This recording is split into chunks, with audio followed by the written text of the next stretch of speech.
หมู่บ้านแห่งหนึ่งมีชายแก่คนหนึ่งชื่อว่าออสแกอยู่ตัวคนเดียวอาศัยอยู่ในบ้านไม้เก่าๆที่ไม่มีใครอยากเดินเข้าไปใกล้ออสไม่ชอบคุยกับใครไม่เคยยิ้มไม่เคยทักเดินผ่านใครก็ทำหน้าเหมือนจะหาเรื่องเขาเด็กๆเรียกแกว่าลุงออสปากหมาบางวันก็ได้ยินแกตะโกนด่าหมาด่าไก่บางวันก็เดินไปด่าเพื่อนบ้านว่าเสียงรถน้ำดังน่ารำคาญไม่มีใครเข้าใจว่าแกเป็นอะไรแต่ที่แน่ๆคือไม่มีใครอยากคุยด้วยบ้านลุงออสเต็มไปด้วยหญ้าขึ้นสูงหลังคารั่วประตูไม้เก่าๆหน้าบ้านเต็มไปด้วยขยะต้นไม้หญ้าขึ้นเต็มบ้านไม่ต้องมาทำดีกับข้าอยู่ของข้าคนเดียวได้คือคำที่แกเคยตะโกนใส่ป้าคนขายข้าวแกงที่เดินเอาของมาให้กินก็ไม่แปลกที่บ้านแกจะกลายเป็นบ้านเงียบๆของหมู่บ้านไม่มีใครไปไม่มีใครผ่านไม่มีใครมองไม่มีใครอยากยุ่งเพราะนิสัยของแกล้วนๆกลับกันแกก็ไม่ได้สนใจอะไรไม่ว่าใครจะมองยังไงแกก็ใช้ชีวิตของแกตามปกติ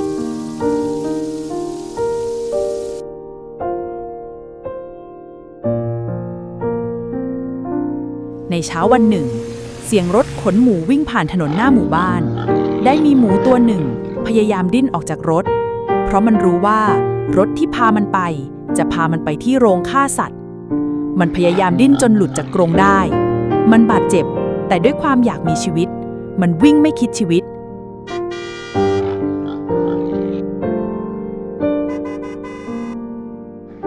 มันวิ่งตรงไปที่บ้านหลังหนึ่งหวังจะให้ความช่วยเหลือมันเสียงฝีเท้าเล็กๆวิ่งปูเลงไปหน้าบ้านของลุงออสและตั้งแต่วินาทีนี้เป็นต้นไปชีวิตของลุงออสจะเปลี่ยนไปตลอดกาลบ่ายวันนั้นลุงออสก็กำลังกลับจากการหาปลาก็ได้ยินเสียงอุดเบาๆใกล้ๆหน้าบ้านอะไรอีกวะเนี่ยลุงบ่นก่อนจะชะโงกหน้าออกไปดูก็เห็นหมูตัวหนึ่งเปื้อนโคลนทั้งตัวนอนหอบอยู่ตรงหน้าบ้านใส่หัวไปอย่ามายุ่งกับข้าลุงตะโกนเสียงดังหมูน้อยตกใจรีบลุกขึ้นยืนแต่ขากระแพลกมันไม่ได้ตอบอะไรหรอกนะก็เป็นหมูนี่นาแต่แววตานั้นดูเหมือนจะกำลังขอความช่วยเหลือบอกให้ไปไม่ได้ยินเหรอ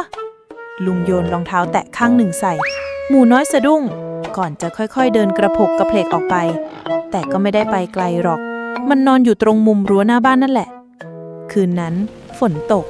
ลุงออสลุกมาเข้าห้องน้ำแล้วเดินผ่านหน้าต่างก็เห็นเงาบางๆขดอยู่ข้างกระถางต้นไม้เขาขมวดคิ้วหยิบไฟฉายมาส่องยังอยู่อีกเหรอแกนี่มันจริงๆเลยเจ้าหมูยังอยู่ที่เดิมหายใจแรงตัวสั่นมันมองลุงผ่านสายฝนด้วยตาเศร้าๆคู่นั้นลุงออสพึมพำแกไปโดนอะไรมาตกจากรถขนหมูงั้นเหรอเขาด่าเจ้าหมูและเดินกลับไปนอน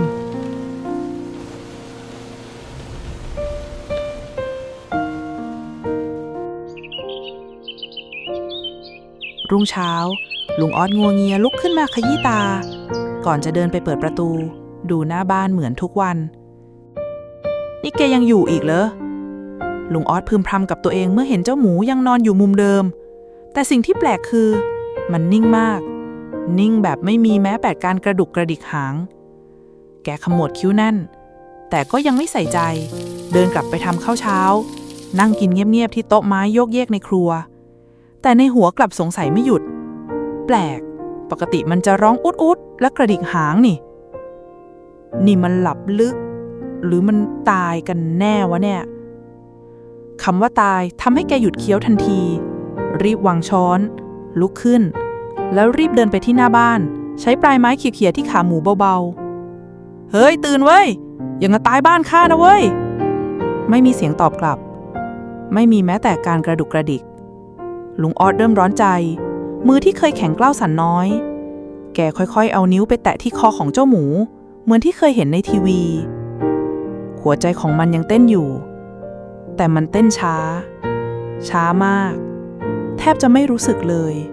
ไม่เอานะเว้ยเสียงลุงออสสั่นผิดปกติตอนนี้แกไม่รู้จะทำยังไงแต่สิ่งที่ชัดเจนในใจคือแกไม่อยากให้เจ้าหมูตัวนี้ตายมันคือครั้งแรกในรอบหลายปีที่ลุงออสรู้สึกว่าแกไม่อยากเสียอะไรบางอย่างไปอีกแล้ว เจ้าหมูเริ่มขยับตัวเล็กน้อยไม่ที่การละถ้าทิ้งไว้นี่เดี๋ยวก็ตายพอดีลุงออสรีบเปิดประตูบ้านลากตัวหมูเข้าไปทั้งเปื้อนโคลนแบบนั้นแหละพื้นบ้านเปียกแต่แกไม่สนแกหาผ้าขี้ริ้วเก่าๆเช็ดตัวให้มันแล้ววิ่งกลับเข้าไปในครัวหาอาหารที่มีอะไรก็ได้แกไม่แน่ใจด้วยซ้ำว่าทำถูกไหมแต่ขอแค่ทำอะไรสักอย่างดีกว่าไม่ทำอะไรเลยกินหน่อยเถอะวะไอ้อูดลุงออสลูบที่หัวมันขนหยาบๆกับโคลนที่ยังเกาะอยู่ทำให้มือแกเปื้อนไปหมดแต่แกไม่เช็ดไม่ล้างคืนนั้นแกไม่ได้นอนที่เตียงแต่ลากเก้าอี้ไม้เก่าๆมานั่งเฝ้าข้างๆตัวมันหลับๆตื่นๆทั้งคืนพร้อมไฟฉายที่วางอยู่ข้างตัวบางทีแกก็พึมพำจะตายก็ตายที่อื่นสิวะทำไมมาตายบ้านข้าด้วยแต่พอพูดจบแกก็มองมันเงียบๆแล้วถอนหายใจยาวมันเป็นคืนที่เงียบมากมีแค่เสียงพัดลมโบราณหมุนเอื่อยๆกับเสียงลมหายใจเบาๆของเจ้าหมูที่ยังคงอยู่แม้จะแผ่วเบาก่อนฟ้าจะส่างลุงออสยังคงนั่งอยู่ตรงนั้นมือหนึ่งวางบนหลังเจ้าหมูเป็นครั้งแรกที่ในบ้านหลังนี้มีใครบางตัวให้แกได้ห่วงจริงๆและนี่คือคืนแรกที่ลุงออสได้เรียนรู้ว่าความเป็นห่วงคืออะไรเช้าวันถัดมาลุงออสสะดุ้งตื่นและรู้สึกว่าข้างตัวเจ้าหมูไม่อยู่หายไปไหนวะแกหันซ้ายหันขวาแล้วรีบเดินไปที่ประตูบ้านเปิดออกทันทีโดยไม่ทันคิดอะไรไอ้อูดอย่าบอกนะว่าแกหนีไปแล้วนะเว้ยแต่แล้วเสียงฝีเท้าเบาๆดังอยู่มุมหนึ่งของลานบ้านเจ้าหมูกำลังใช้จมูกดุลกองใบไม้แห้งหาของกินอยู่เงียบๆมันยังเดินกระเพกนิดๆแต่ดูแข็งแรงขึ้นกว่าเมื่อวานพอได้ยินเสียงเรียกมันก็หันมามองพร้อมส่งเสียงเบาๆอูดลุงออสยืนมองมันสักพักก่อนจะถอนหายใจแรงๆให้ตายเถอะข้าตกใจหมดแล้วแกก็พึมพำเบาๆเหมือนกลัวเจ้าหมูได้ยินนึกว่าจะไม่อยู่ซะแล้วลุงออสเดินเข้าไปหาเจ้าหมูยืนนิ่งแล้วเดินมาหามุดหัวเข้าที่ขาแกเบาๆอะไรวะอย่ามาอ้อนนะข้ายังไม่หายโมโหเลยนะเฟ้ยแต่ถึงปากจะว่ามือก็ยื่นออกไปลูบหัวมันเบาๆอยู่ดีเช้าวันนั้นเจ้าหมูก็เดินตามลุงออสไปทุกที่ลุงออสเดินไปหยิบเสียมไหนๆก็อยู่แล้วช่วยข้าทำอะไรหน่อยแล้วกันแกเริ่มพรวนดินแปลงผักที่รกร้างหลังบ้านเจ้าหมูก็เดินตามไปแบบกระเพกตอนลุงขุดดินมันก็นั่งจ้องตอนลุงถอนหญ้ามันก็ใช้จมูกเขียนเล่นเหมือนช่วยแกนี่มันไม่ได้เรื่องเลยแต่เอาเถอะฮ่าลุงออสบ่นขณะโยนใบหญ้าใส่ตะกร้าเจ้าหมูหันมามองแล้วยิ้มเล็กๆแบบหมูที่ไม่เคยเห็นมาก่อนนี่เป็นครั้งแรกในรอบ10 ปีที่ลุงออสไม่ได้อยู่คนเดียวแกเริ่มคุ้นกับเสียงฝีเท้าเบาๆที่เดินตามหลังบ้านที่เคยเงียบสนิทวันนี้มีอีก1 ชีวิตมาให้ดูแล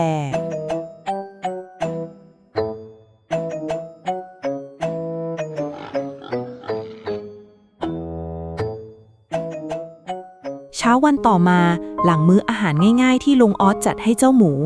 กล้วยครึ่งลูกกับน้ำเปล่าในกะละมังเล็กๆเจ้าหมูเดินปูเลงๆเข้าไปในบ้านอย่างคุ้นเคยขามันยังเดินกระเพลกอยู่นิดๆแต่ดูสดใสขึ้นกว่าเดิมมาก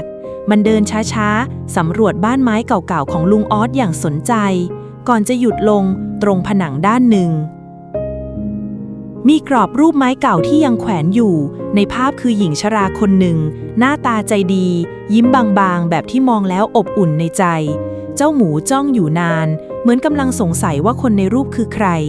ลุงออสเดินเข้ามาเห็นมองเจ้าหมูที่จ้องรูปอยู่นิ่งๆแล้วพึมพำขึ้นเบาๆแกมองอะไรไอ้อูดเขาเงียบไปครู่หนึ่งมองตามสายตาของเจ้าหมูก่อนจะถอนหายใจออกมาแล้วนั่งลงข้างๆมันนั่นคือเมียข้าเองชื่อสมรตอนยังอยู่ด้วยกันเธอยิ้มเก่งกว่าหมูอย่างเองอีกนะฮ่าฮ่าเจ้าหมูหันมามองไม่ได้เข้าใจทั้งหมดหรอกแต่หูก็ขยับเหมือนตั้งใจฟังเมื่อก่อนข้ากับสมรอยู่กัน2 คนปลูกผักทำกับข้าวปลูกต้นไม้ตอนนั้นข้าหัวเราะได้ทุกวันเลยนะลุงออสเงียบไปครู่หนึ่งก่อนจะพูดต่อด้วยน้ำเสียงสั่นๆแต่นิสัยข้า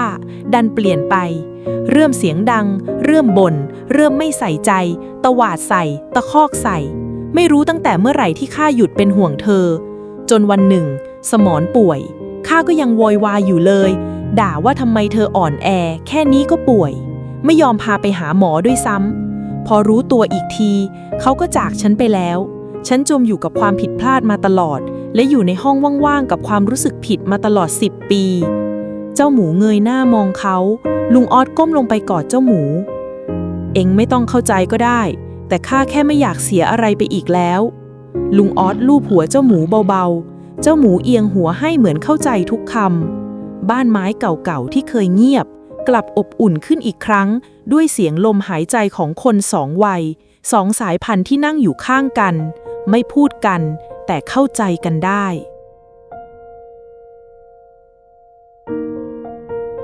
เช้าวันต่อมาเสียงรถดังขึ้นที่หน้าหมู่บ้านชาย2 คนในเสื้อวอร์มสีกรมเดินลงมาจากรถพร้อมแฟ้มในมือใครเห็นหมูตกรถบ้างครับมีคนแจ้งว่ามีหมูหลุดจากรถขนของโรงฆ่าสัตว์แถวหมู่บ้านนี้เสียงผู้ชายคนหนึ่งพูดขึ้นในขณะที่ชาวบ้านพากันออกมายืนมุงฟังบางคนสบตากันบางคนทำหน้าไม่รู้ไม่ชี้แต่บางคนแอบหันไปมองทางบ้านไม้เก่าๆที่อยู่ลึกเข้าไปในซอยท้ายหมู่บ้านน่าจะหลุดตอนรถขับผ่านหมู่บ้านเห็นว่ามีคนเก็บไปเลี้ยงไว้ด้วยนะบ้านหลังที่ไม่มีใครกล้าเข้าไปนั่นแหละเสียงซุบซิบเริ่มดังขึ้นเรื่อยๆบางคนเงียบเพราะรู้ว่าเจ้าหมูตัวนั้นกำลังเปลี่ยนชีวิตของลุงออสแต่บางคนพูดออกมาเพราะแค่หมั่นไส้ลุงออสผมว่านะไปดูบ้านลุงออสดูสิใช่ครับเห็นหมูเดินตามแกอยู่เมื่อวานไม่นานเจ้าหน้าที่ได้ไปที่บ้านของลุงออสณบ้านไม้เก่าเจ้าหมูกำลังนั่งกินข้าวอยู่กับลุงออสและดูทีวีด้วยกันใจเย็นกินช้าๆสิวะข้าไม่ได้ไปแย่งกับเองซะหน่อยแต่ยังไม่ทันไรเสียงเคาะประตูดังขึ้นแรงๆปังปังปังขออนุญาตครับเรามาจากโรงงานแปรรูปสัตว์มีหมูตกรถอยู่แถวนี้ขอเข้าไปตรวจสอบหน่อยครับลุงออสชะงักเจ้าหมูเองก็หยุดกินทันทีมองลุงอย่างระแวงอย่าบอกนะว่าลุงออสรีบปิดประตูหลังบ้านทันทีแล้วตะโกนออกไปไม่มีหมูที่นี่โว้ยบ้านข้าไม่มีอะไรทั้งนั้นหนีไปซะรำคาญแต่เสียงฝีเท้ากลับหนักขึ้นขอเข้าไปดูนะครับถ้าไม่มีจริงก็ไม่มีปัญหาอะไรประตูลั่นแกรกถูกเปิดออกและสิ่งที่พวกเขาเห็นก็คือเจ้าหมูที่ยืนอยู่กลางบ้านกำลังมองด้วยแววตาตื่นหมูตัวนี้ใช่เลยครับลุงนี่เป็นทรัพย์สินของโรงงานลุงไม่มีสิทธิ์เก็บไว้เดี๋ยวสินี่มันไม่ใช่แค่หมูแล้วนะโว้ยเสียงลุงออสตะโกนขึ้นดวงตาแดงกล่ำน้ำเสียงสั่นมันเป็นเพื่อนข้าเลี้ยงมันเกือบตายอยู่แล้วไม่มีใครช่วยมันเลยนอกจากข้าดูแลมันข้าไม่ยอมให้เอามันไปข้าเป็นคนช่วยมันคือเพื่อนข้าแต่เจ้าหน้าที่ไม่ฟังเขาเอาเชือกคล้องเจ้าหมูไว้แน่นเจ้าหมูดิ้นแต่มันอ่อนแรงเกินไปจะหนีลุงออดพยายามขัดขวางแต่แรงชายแก่ไม่สู้แรงคน2 คนสุดท้ายเจ้าหมูถูกเอาออกไปจากบ้านพร้อมเสียงร้องอูดที่สั่นเครือเหมือนกำลังขอให้ใครช่วยลุงออดล้มอยู่กับพื้นเพราะโดนเจ้าหน้าที่ผลักแกได้แต่ร้องไห้เพราะทำอะไรไม่ได้เสียงฝีเท้าของเจ้าหน้าที่ค่อยๆหายไปเหลือเพียงความเงียบอีกครั้งที่กลับมาสู่บ้านของลุงออดความเงียบแบบที่ลุงออสเคยชินแต่คราวนี้กลับรู้สึกเจ็บปวดที่สุดในชีวิต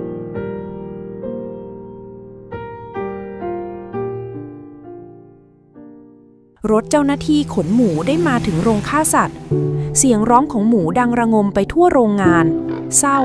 สั่นและสิ้นหวังเจ้าหมูตัวเล็กถูกขังอยู่ในกรงแคบๆมันหันมองรอบตัวเห็นเพื่อนร่วมชะตากรรม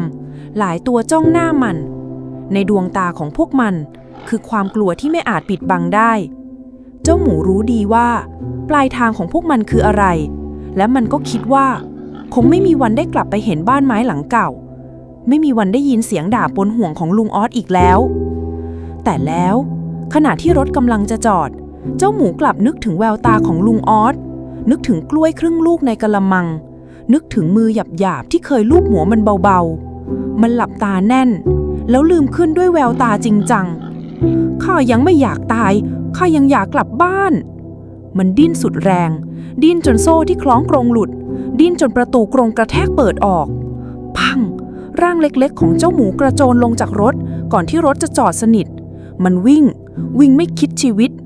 ฝ่าเจ้าหน้าที่ฝ่าคนฝ่าเสียงตะโกนเสียงร้องของหมูตัวอื่นดังขึ้นพวกมันร้องเสียงดังเหมือนจะบอกว่าไปซะ ไปในนามของพวกเราจงใช้ชีวิตอยู่ต่อเพื่อพวกเรา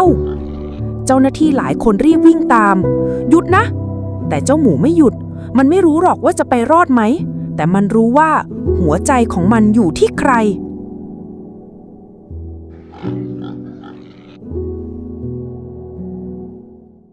เมื่อมันวิ่งพ้นประตูโรงฆ่าสัตว์ออกมามันก็ต้องชะงักตรงกลางถนนคือฝูงชาวบ้านนับ10 คน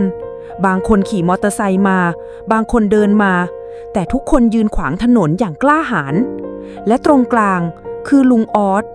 ชายแก่ที่ครั้งหนึ่งเคยใช้ชีวิตอย่างเฉยชาแต่วันนี้กลับยืนอ้าแขนรอเจ้าหมูด้วยน้ำตาที่คลอเต็มขอบตาเสียงร้องของมันสั่นเครือร่างเล็กๆสะอื้นกับอกของชายที่เคยใจร้ายที่สุดในหมู่บ้านลุงออสกอดมันแน่นเอ็งกลับมาจริงๆไอ้อู๊ดของข้า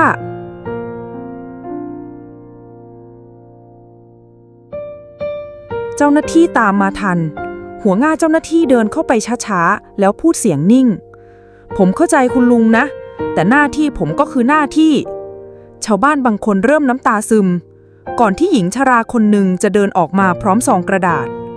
พวกฉันรวบรวมเงินกันมาแล้วค่ะไม่เยอะหรอกแต่หวังว่าคงพอซื้อชีวิตหมูตัวนี้ได้ชายอีกคนยื่นเงินเพิ่มเติมมันไม่ใช่แค่หมูหรอกครับมันเป็นความหวังเป็นเพื่อนเป็นชีวิตของใครบางคนหัวหน้าเจ้าหน้าที่รับซองมองรอบๆเห็นใบหน้าของชาวบ้านที่จริงใจเห็นเจ้าหมูที่ซุกอยู่ในอ้อมแขนของลุงออสและเขาก็ยิ้มจางๆก่อนจะพยักหน้าตกลงครับ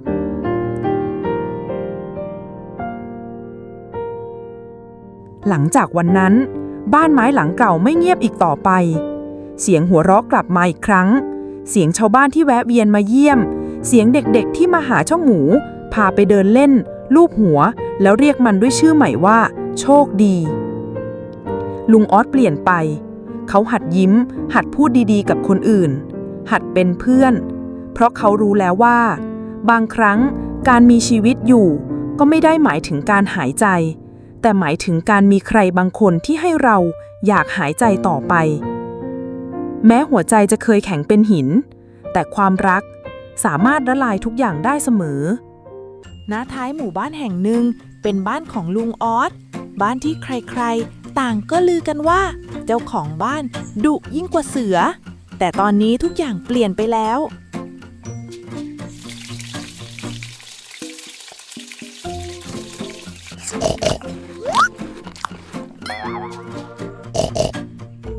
แต่สำหรับกล้าเด็กชายวัย9 ขวบรูปร่างอ้วนท้วนสมบูรณ์ผิวขาวจั๊วความอยากรู้อยากเห็นของเด็กมันช่างน่ารักจริงๆกล้าพยายามพาพุงพลุยๆของตัวเองปีนข้ามรั้วไม้เตี้ยๆอย่างทุลักทุเลเหงื่อเต็มหน้าผากเขาหอบแฮกๆจนแก้มแดงแต่ดวงตายังจ้องมองเข้าไปในเขตบ้านที่เงียบสงบแล้วเขาก็ต้องตาโตเมื่อเห็นสิ่งมีชีวิตสีชมพูนอนเหยียดขาอย่างสบายใจเฉบอยู่ใต้ต้นไม้ใหญ่ในบริเวณบ้านโหตัวจริงน่ารักกว่าที่คิดแฮะกล้าพึมพำพลังค่อยๆย่องเข้าไปรองเท้าผ้าใบเหยียบใบไม้แห้งดังกรอบเบาๆเจ้าหมูโชคดีขยับหูเล็กน้อยเมื่อได้ยินเสียงฝีเท้ามันลืมตาขึ้นมองเด็กอ้วนๆคนหนึ่งแทนที่จะตื่นกลัวหรือวิ่งหนีมันกลับลุกขึ้นยืนบิดขี้เกียจแล้วเดินต้วมเตี้ยมเข้ามาหาใช้จมูกชื้นๆดุนที่ขาอวบๆของกล้าอย่างเป็นมิตรก่อนจะแลบลิ้นสักๆเลียที่มือของเขาจักรจี้อย่าเลียสิเจ้าหมูกล้าหัวเราะคิกคักเฮ้ยไอ้หนูเข้ามาทำอะไรในบ้านข้าเสียงตวาดดังลั่นกล้าสะดุ้งโยงขาสั่นพับๆเมื่อเห็นชายแก่หน้าดุถือไม้กวาดทางมะพร้าวยืนทำมึนอยู่ที่บันไดบ้านผมแค่ปากคอสั่นพูดไม่เป็นภาษาแต่ก่อนที่ลุงออสจะทันได้ลงมาจัดการเด็กดื้อเจ้าโชคดีก็ทำสิ่งที่ไม่มีใครคาดคิดมันวิ่งปูแรงไปขวางหน้าลุงออสไว้ส่งเสียงอูดดังลั่นแล้วเอาหัวถูไถขาแกงกเงินเหมือนจะอ้อนวอนสายตาของมันมองลุงสลับกับเด็กอ้วนที่ยืนตัวสั่นเหมือนจะบอกว่าอย่าดุเขาเลยนะเขาเป็นเพื่อนหนู ลุงออสชะงักมองเจ้าหมูที่พยายามปกป้องเด็กคนนี้แล้วเงยหน้ามองเด็กชายตัวขาวที่ยืนน้ำตาคลอเบ้าความโกรธเกรี้ยวในใจแกค่อยๆ คลายลงเมื่อเห็นความไร้เดียงสาของทั้งคู่รู้แล้วนะไอ้โชคดีข้าไม่ทำอะไรเพื่อนเองหรอกเอ้ายืนบื้ออยู่ทำไมล่ะเจ้าอ้วนเข้ามานั่งสิเดี๋ยวก็เป็นลมแดดพอดี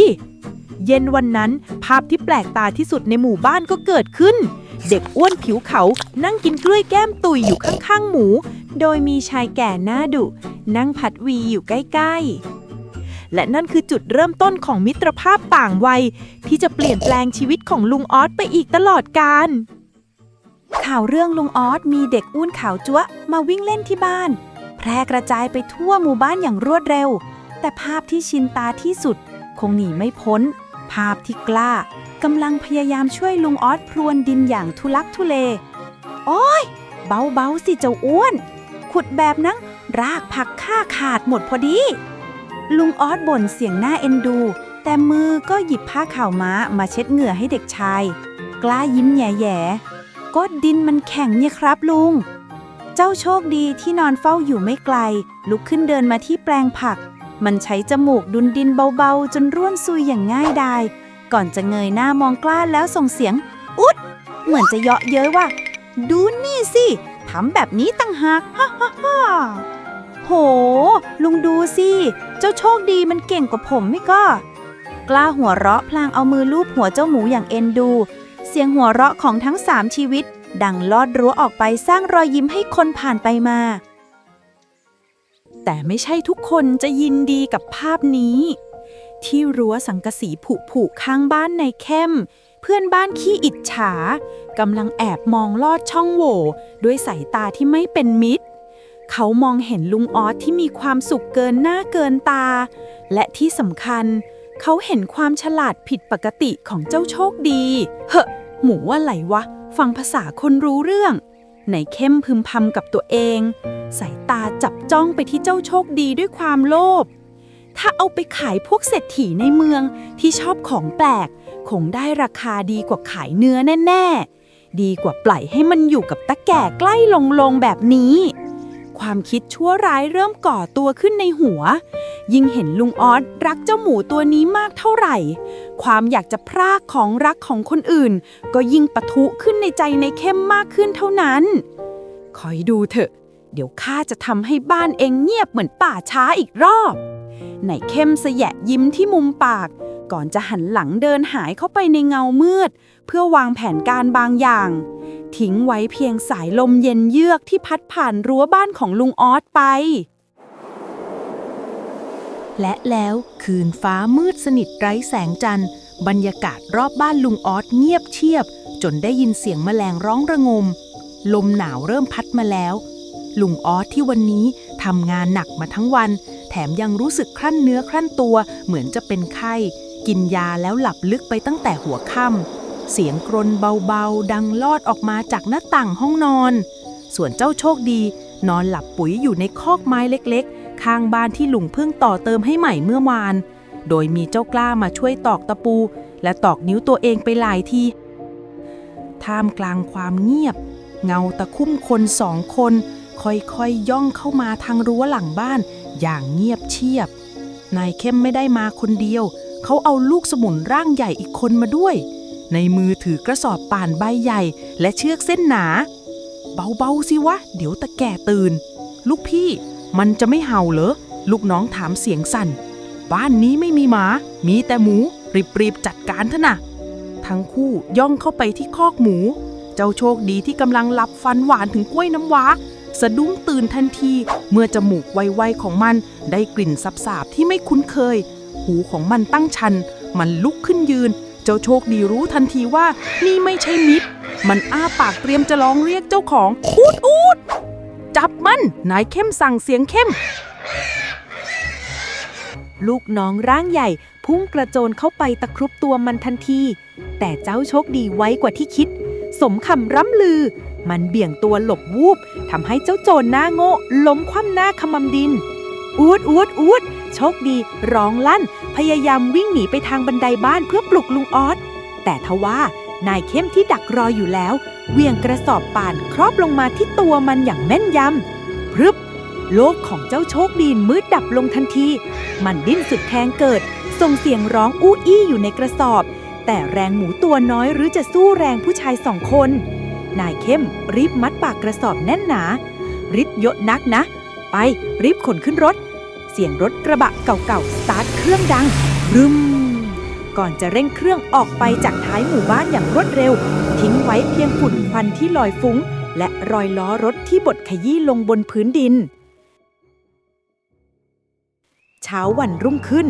ลุงออสตื่นขึ้นมาด้วยอาการมึนหัวเล็กน้อยแกเดินงัวเงียออกมาเปิดประตูบ้านตามความเคยชินปากก็ตะโกนเรียกไอ้โชคดีตื่นหรือยังเอง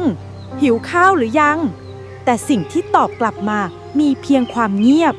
คอกไม้เล็กๆว่างเปล่าประตูคอกเปิดอ้าซ่ารอยเท้าคนย้ำเล็กเทะไปทั่วบริเวณและรอยล้อรถที่ลากยาวออกไปลุงออสใจหายวาบมือไม้สั่นแกวิ่งลงไปดูที่คอกเข้าแทบสุดเมื่อเห็นว่าเพื่อนรักของแกไม่อยู่แล้วโชคดีเอ็งอยู่ไหนโชคดีเสียงตะโกนของชายแก่ดังก้องไปทั่วทุ่งแต่คราวนี้ไม่มีเสียงอุดตอบกลับมาอีกแล้วภายในความมืดมิดของกระสอบป่านกลิ่นเหม็นอับและฝุ่นทำให้เจ้าโชคดีแสบจมูกไปหมดร่างกายอ้วนกลมของมันกระเด็นกระดอนมาทุกครั้งที่รถกระบะตกหลุมมันเจ็บมันเวียนหัวและที่สำคัญคือมันกลัวจับใจอูดมันร้องเบาๆแต่เสียงเครื่องยนต์ที่ดังสนั่นกลบเสียงของมันจนหมดหัวใจดวงน้อยเต้นรัวเหมือนกลองเพลงมันนึกถึงสัมผัสมือหยาบๆของลุงออสที่ลูบหัวนึกถึงเสียงหัวเราะของไอ้หนูกล้าตัวอ้วนภาพเหล่านั้นทำให้มันฮึดสู้มันจะมายอมแพ้ในกระสอบเน่าๆนี่ไม่ได้จู่ๆรถก็เบรกตัวโก่งจนเจ้าโชคดีถลายไปกระแทกกับขอบกระบะรถโอ๊ยปวดฉี่ว่ะแวะข้างทางแป๊บนึงนะลูกพี่เสียงลูกน้องดังขึ้นเออเร็วๆเข้าเดี๋ยวมีคนมาเห็นเสียงนายเข้มตอบกลับอย่างหงุดหงิดประตูรถเปิดออกตามด้วยเสียงฝีเท้าที่เดินห่างออกไปนี่คือโอกาสเจ้าโชคดีรู้โดยสัญชาตญาณว่าเวลาของมันมีไม่มากมันดิ้นพยายามหาทางออกเชือกหนาและเหนียวเจ้าหมูรวบรวมแรงทั้งหมดกัดเข้าที่เชือกปานอย่างจังเชือกเริ่มขาดทีละนิดรสชาติขมฝาดเต็มปากแต่มันไม่หยุดจนกระทั่งปึ๊ดปากกระสอบคล้ายออกเจ้าโชคดีรีบมุดหัวออกมาสูดอากาศบริสุทธิ์แสงไฟจากเสาไฟฟ้าข้างทางทำให้มันเห็นว่าตอนนี้รถจอดอยู่ในที่เปลี่ยวสองข้างทางมีแต่ป่าหญ้ารกทึบส่วนนายเข้มกับลูกน้องกำลังยืนหันหลังฉี่ใส่พุ่มไม้อยู่ไกลออกไปมันตะเกียกตะกายปีนข้ามขอบกระบะรถความสูงสำหรับหมูขาสั้นๆมันช่างน่ากลัวเหมือนหน้าผาแต่มันไม่มีทางเลือกอูดเอาวะมันหลับตาปีแล้วทิ้งตัวลงไปตุบร่างอ้วนกลมกระแทกพื้นดินจุกแอดมันเจ็บจนอยากจะร้องลั่นแต่สมองสั่งว่าห้ามร้องเด็ดขาดมันกัดฟันข่มความเจ็บรีบลุกขึ้นแล้ววิ่งสุดชีวิตมุดเข้าไปในพงหญ้าสูงข้างทางที่มืดมิดเฮ้ยเสียงอะไรวะนายเข้มตะโกนลั่นหันขวาบกลับมามองที่รถลูกพี่กระสอบมันเปิดไอ้หมูเวนมันหนีไปแล้วไปจับมันเร็ว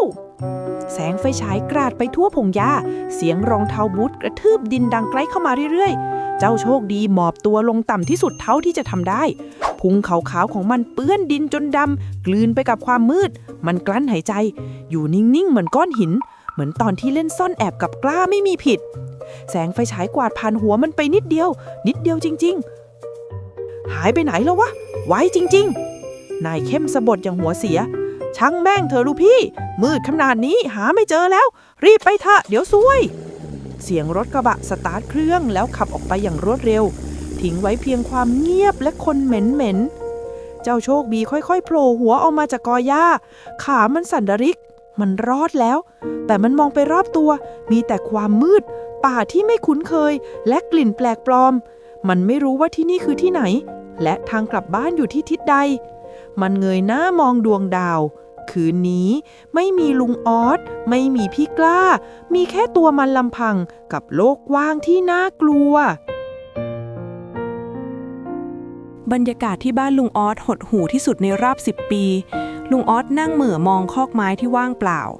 ข้าวเช้าในจานยังอยู่ครบไม่ได้ถูกแตะต้องแกพึมพำกับตัวเองซ้ำๆข้ามันแย่ดูแลใครไม่ได้สักอย่างความรู้สึกผิดกัดกินใจแกอีกครั้งเหมือนภาพซ้อนทับตอนที่เสียป้าสมรไปความเงียบเข้าปกคลุมจนน่าใจหาย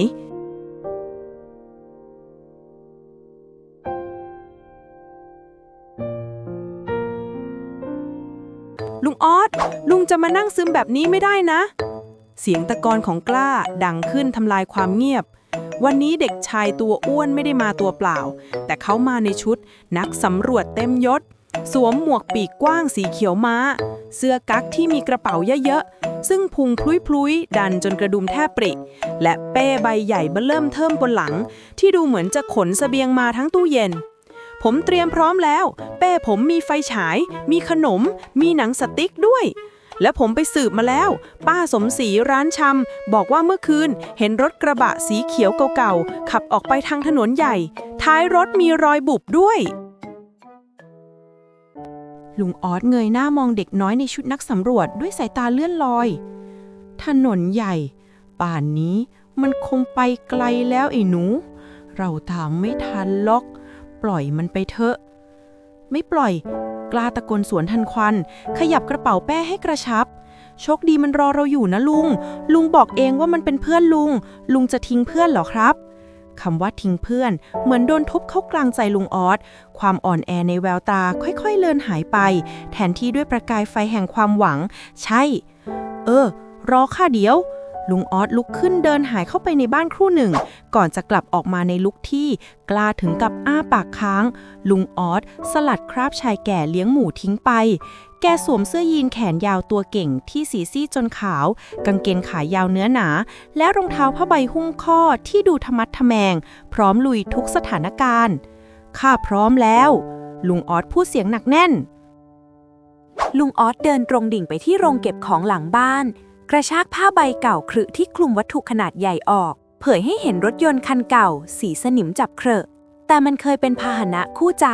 ที่พาแกบุกป่าฝ่าดงมานับไม่ถ้วนไม่ได้เจอกันนานนะเพื่อนยากวันนี้ขอแรงหน่อยวะลุงออดขึ้นคร่อมบิดกุญแจแล้วสตาร์ทรถแชะเงียบติดสิวะแกกัดฟันกระทืบแชะบรึ้มเสียงเครื่องยนต์ดังกึกก้องควันขาวฉุยพุ่งออกมาลุงออสหันมามองกล้าแววตาดุดันเหมือนเสือหนุ่มขึ้นมาเลยไอ้นักสำรวจกล้ายิ้มกว้างจนตาหยีรถเครื่องคันเก่าพุ่งทะยานออกจากบ้านมุ่งหน้าสู่ถนนใหญ่ทิ้งความเศร้าไว้ข้างหลังภารกิจตามล่าและพาโชคดีกลับบ้านเริ่มต้นขึ้นแล้วไปเลยวันนี้แกสู้ไม่ถอยสลัดผ้าเข้ามาคว้าเสย็นตัวเก่งยังเท่บิดกุญแจกับรถคู่ใจ เสียงเครื่องดังลั่นทุ่งเจ้ากล้าเด็กอ้วนพุ่งปลุยแก้มยุ้ยขาวชื่อว่าแบกเป้ใบโตโก้จริงๆนะพ่อหนุ่มนักสำรวจกระโดดซ้อนท้ายกอดเอวลุงแน่นจนพุ่งชนหลังไปเลยครับลุงเส้นทางข้างหน้าเรามีวันโอ้เจ้าโชคดีเองไปอยู่ที่ไหนหมู่เพื่อนอยากแสนรู้เราพวกเราก่อนนะเพื่อนเกลอลุงออดมาแล้วเจ้ากล้าก็มาด้วยจะบุกป่าฝ่าดงขึ้นเขาลงห้วยก็จะไปรอหน่อยนะเจ้าหมูเราจะพากลับบ้านเราลมตีหน้าตึงต่อเสียงกลองรับอบตบเต็กทางจะครุกคราลุงบอกแค่ไหนก็ไม่สนหัวใจ3 ดวงผูกกันไว้ไม่ให้หลุดเพื่อนไม่ทิ้งเพื่อนสัญญาใจลูกผู้ชายและลูกหมูโชคดีจ้าได้ยินไหมจับแน่นๆนะเว้ยอ้วนจะสิ่งแล้วนะกลับบ้านเรานะโชคดีกลับบ้านเรานะเพื่อนรักความเงียบสงัดของป่าข้างทางช่างน่ากลัวกว่าความเงียบที่บ้านลุงออสเป็น100 เท่าเจ้าโชคดีหมูตัวน้อยที่เคยนอนอุ่นบนกองฟางวันนี้ต้องมายืนขาสั่นอยู่กลางป่ารกทึบเพียงลำพังลมหนาวเยือกพัดผ่านขนเกรียนของมันจนขนลุกชันท้องฟ้ามืดมิดมีเพียงแสงดาวริบหรี่ที่พอมองเห็นทางอูดหิวจังหิวน้ำด้วย คอของมันแห้งหลังจากวิ่งหนีตายมาไกล มันเริ่มเดินโซซัดโซเซ จมูกฟุดฟิตดมหาความชื้น ทันใดนั้นภาพความทรงจำก็แวบเข้ามา ภาพลุงออสที่เคยสอนเจ้ากล้าขุดดินหาตาน้ำหลังบ้านจำไว้นะไอ้หนู ตรงไหนหญ้าเขียวๆตรงนั้นมีน้ำเจ้าโชคดีก้มมองพื้นทันที มันเห็นกอหญ้ากลุ่มหนึ่งที่ดูชุ่มชื้นกว่าจุดอื่น ไม่รอช้า มันใช้จมูกแข็งแรงดุนดินขุดอย่างบ้าคลั่ง ลึกหมุดลงไป จนเจอแอ่งน้ำซึมเล็กๆ แม้จะขุ่นคลักไปด้วยโคลน แต่นาทีนี้มันคือน้ำทิพย์ มันรีบเลียกินอย่างกระหาย รอดตายไปเปราะหนึ่ง แต่ป่าแห่งนี้ไม่ได้ใจดีกับมันนัก แกรก แกรก เสียงฝีเท้าหนักๆเหยียบใบไม้แห้งดังขึ้นด้านหลัง เจ้าโชคดีชะงัก หูตั้งชัน ขนหลังลุกเกลียวสัญชาตญาณบอกว่า นักล่ากำลังมา เผยให้เห็นดวงตาสีเหลืองวาวโรดคู่หนึ่ง หมาป่าเจ้าถิ่น มันแยกเขี้ยวขาววับส่งเสียงคำราม เจ้าโชคดีตัวสั่นงันงก จะวิ่งหนีก็คงไม่ทัน ขาสั้นๆของมันสู้ฝีเท้าหมาป่าไม่ได้แน่ วินาทีเฉียดตายนั้น มันนึกถึงตอนที่เล่นซ่อนแอบกับกล้า และคำบ่นของลุงออส เอ็งนี่มันชอบลงไปคลุกโคลนจริงๆ สุกปรกมอมแมมจนข้าจำไม่ได้แล้วเนี่ย ใช่แล้ว โคลน เจ้าโชคดีตัดสินใจทิ้งตัวลงกลิ้งในแอ่งโคลนที่มันเพิ่งขุดน้ำกิน กลิ้งไปมาจนโคลนพอกตัวหนาเตอะเพื่อกลบกลิ่นสาบหมู แล้วรีบมุดเข้าไปซ่อนตัวนิ่งสนิทอยู่ในพุ่มหนามที่รกทึบ กลั้นหายใจ ห้ามขยับ ห้ามร้อง เจ้าหมาป่าเดินย่างสามขุมเข้ามาตรงจุดที่มันเคยยืนจมูกฟุดฟิตดมหาเหยื่อ แต่มันได้กลิ่นแค่โคลนตม มันเดินวนเวียนอยู่หน้าพุ่มหนามจนเจ้าโชคดีแทบหยุดหายใจ สุดท้ายเจ้าหมาป่าก็สะบัดหน้าอย่างหงุดหงิดแล้ววิ่งจากไปหาเหยื่ออื่นแทน เจ้าโชคดีถอนหายใจเฮือกใหญ่ ขาที่เกร็งมานานอ่อนแรงจนสุดลงกับพื้น มันเงยหน้ามองดวงจันทร์ผ่านช่องใบไม้ น้ำตาเม็ดโตไหลออกมาอู๊ดลุงจ๋าหนูคิดถึงลุง ความกลัวเริ่มกัดกินใจอีกครั้ง แต่มันก็บอกตัวเองว่าต้องเข้มแข็ง มันสัญญาในใจกับลุงไว้แล้วว่าจะกลับไป คืนนั้นเจ้าหมูตัวน้อยนอนขดตัวหนาวสั่นอยู่ในพุ่มหนาม โดยมีเพียงความทรงจำถึงอ้อมกอดอุ่นๆและเสียงบ่นของลุงออสเป็นเครื่องยึดเหนี่ยวเดียวที่ทำให้มันกล้าที่จะหลับตาลง เพื่อรอเช้าวันใหม่ เสียงเครื่องยนต์รถจิ๊บโบราณดังกระหึ่มไปตามถนนสายเปลี่ยว มันคือรถจิ๊บที่สนิมเกระกรังขึ้นเต็มคันจนแทบมองไม่เห็นสีเดิม ทั้งคันไกลเป็นสีน้ำตาลแดงของสนิมฝุ่นตลบอบอวนไล่หลังมาเป็นทางลุงออสกำพวงมาลัยแน่นสายตาจดจ้องไปข้างหน้า ส่วนกล้าเด็กชายในชุดนักสำรวจพุงพลุยนั่งหัวสั่นหัวคลอนอยู่ที่เบาะข้าง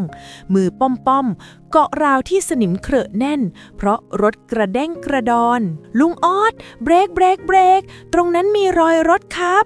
กล้าตะโกนแข่งกับเสียงเครื่องยนต์นิ้วชี้ไปที่ไหล่ทางข้างหน้าลุงออสกระเหยียบเบรกจนตัวโก่งรถจิ๊บสีสนิมสะบัดเล็กน้อยก่อนจะจอดสนิทตรงจุดที่มีรอยรถลุงออสรีบเปิดประตูกระโดดลงจากรถหัวใจเต้นรัวแกเดินสำรวจรอยล้อแล้วสายตาของแกก็ไปสะดุดกับอะไรบางอย่างที่พื้นโคลนข้างทางรอยเท้าลุงออสพึมพำเสียงสั่นเครือมันคือรอยเท้ากีบเล็กๆคู่หนึ่งรอยลึกและชัดเจนและรอยนั้นมุ่งหน้าหายเข้าไปในป่าหญ้ารกทึบข้างทางมันหนีลงตรงนี้จริงๆด้วยลุงโชคดีมันเก่งมากกล้ากระโดดลงจากรถวิ่งมาดูด้วยความดีใจพวกเขาเดินเข้าไปในป่าลึกพอสมควรมันคือป่ารกๆที่ต้นไม้ขึ้นหนาทึบจนมองไม่เห็นทางข้างในความดีใจเมื่อครู่มอดลงทันทีป่ามันกว้างขนาดนี้เราจะไปหามันเจอได้ยังไงไอ้หนูเดี๋ยวก่อนลุงดูนี่สิจู่ๆกล้าก็ร้องลั่นเด็กอ้วนก้มลงไปใช้ไม้เขี่ย ที่โคนต้นไม้ใหญ่ห่างออกไปไม่ไกลนะ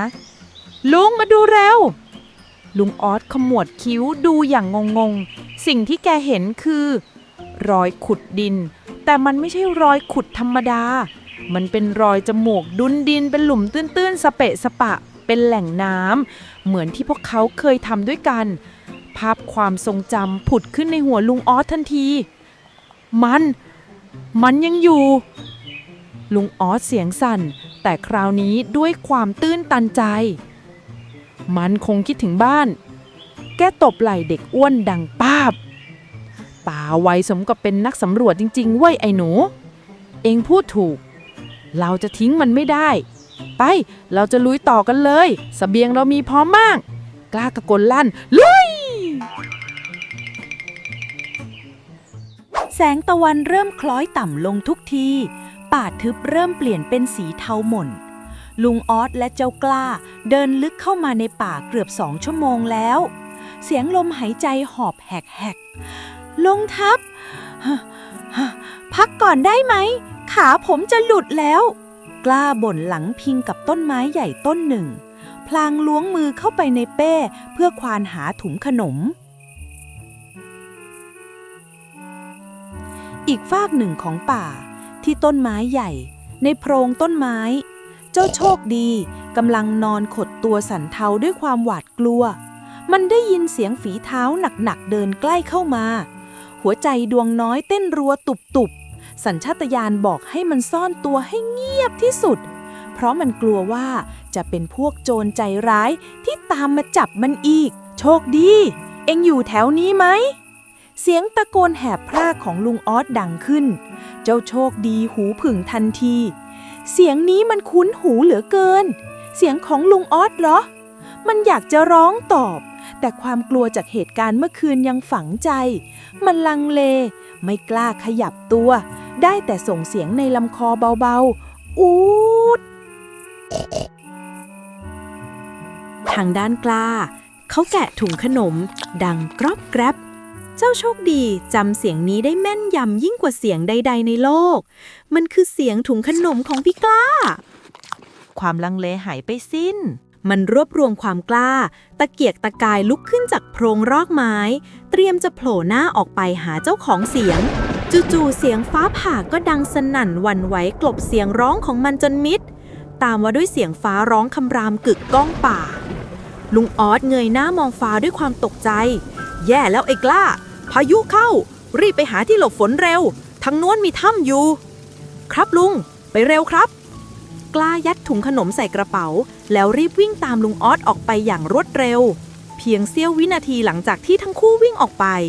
จมูกสีชมพูเปื้อนโคลนของเจ้าโชคดีก็โผล่พ้นรากไม้ออกมาแต่มันสายไปเสียแล้วเบื้องหน้าของมันคือความว่างเปล่ามีเพียงรอยรองเท้าของลุงออสและเศษถุงขนมที่กล้าทำตกไว้ปลิวว่อนไปตามลมเจ้าโชคดีมองแผ่นหลังของลุงออสและกล้าที่วิ่งห่างออกไปไกลจนลับสายตามันพยายามจะวิ่งตามแต่ขาที่เจ็บและร่างกายที่อ่อนล้าทำให้มันก้าวไม่ออกเสียงร้องเรียกแผ่วเบาหายไปในสายลมและเสียงฟ้าร้องเจ้าหมูน้อยยืนมองทางที่พวกเขาจากไปน้ำตาไหลพรากปนกับเม็ดฝนที่เริ่มโปรยปลายลงมา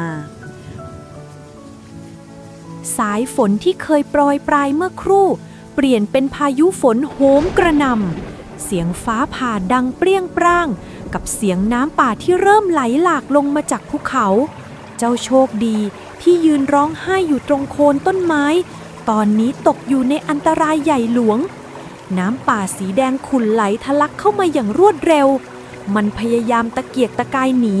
แต่น้ำเชี่ยวพัดเอาร่างอ้วนกลมของมันลอยละลิ้วไปตามกระแสอูดโชคดีร้องลั่น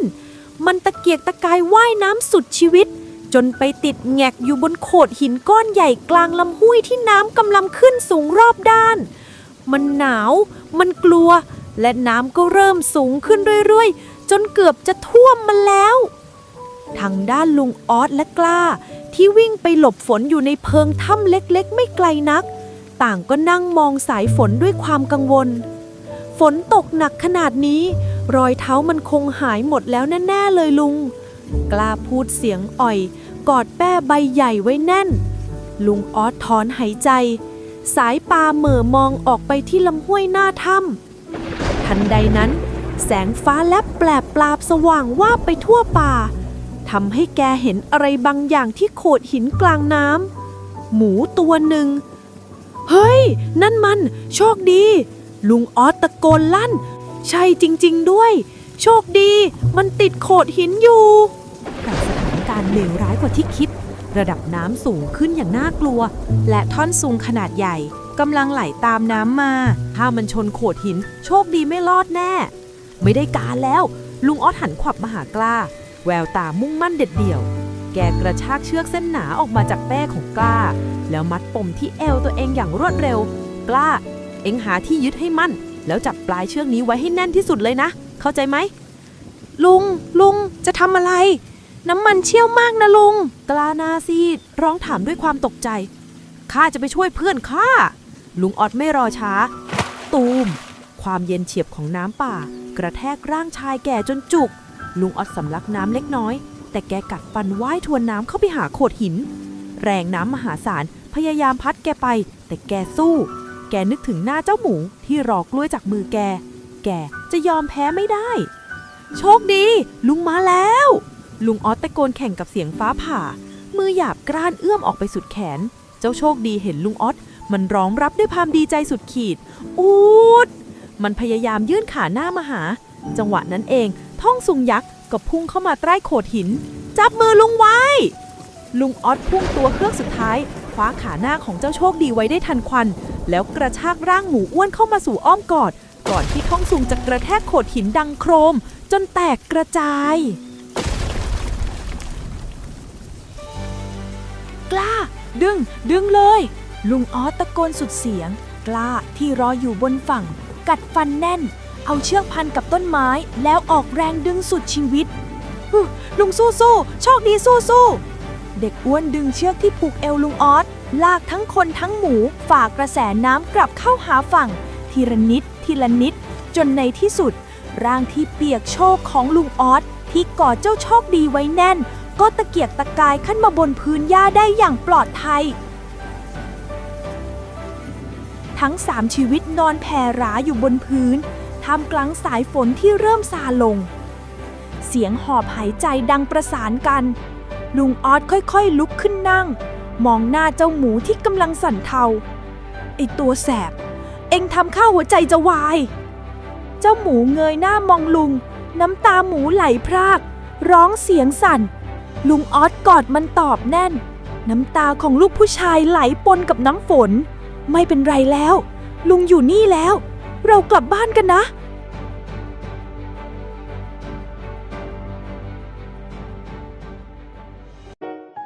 ลุงออสอุ้มเจ้าโชคดีที่ตัวหนักอึ้งขึ้นไปวางบนเบาะหลังของรถจิ๊ปสีสนิมคันเก่ง เสียงเครื่องยนต์ดังก้องป่าอีกครั้งพาพวกเขามุ่งหน้าออกจากป่าสู่ถนนใหญ่ สู่ที่เรียกว่าบ้าน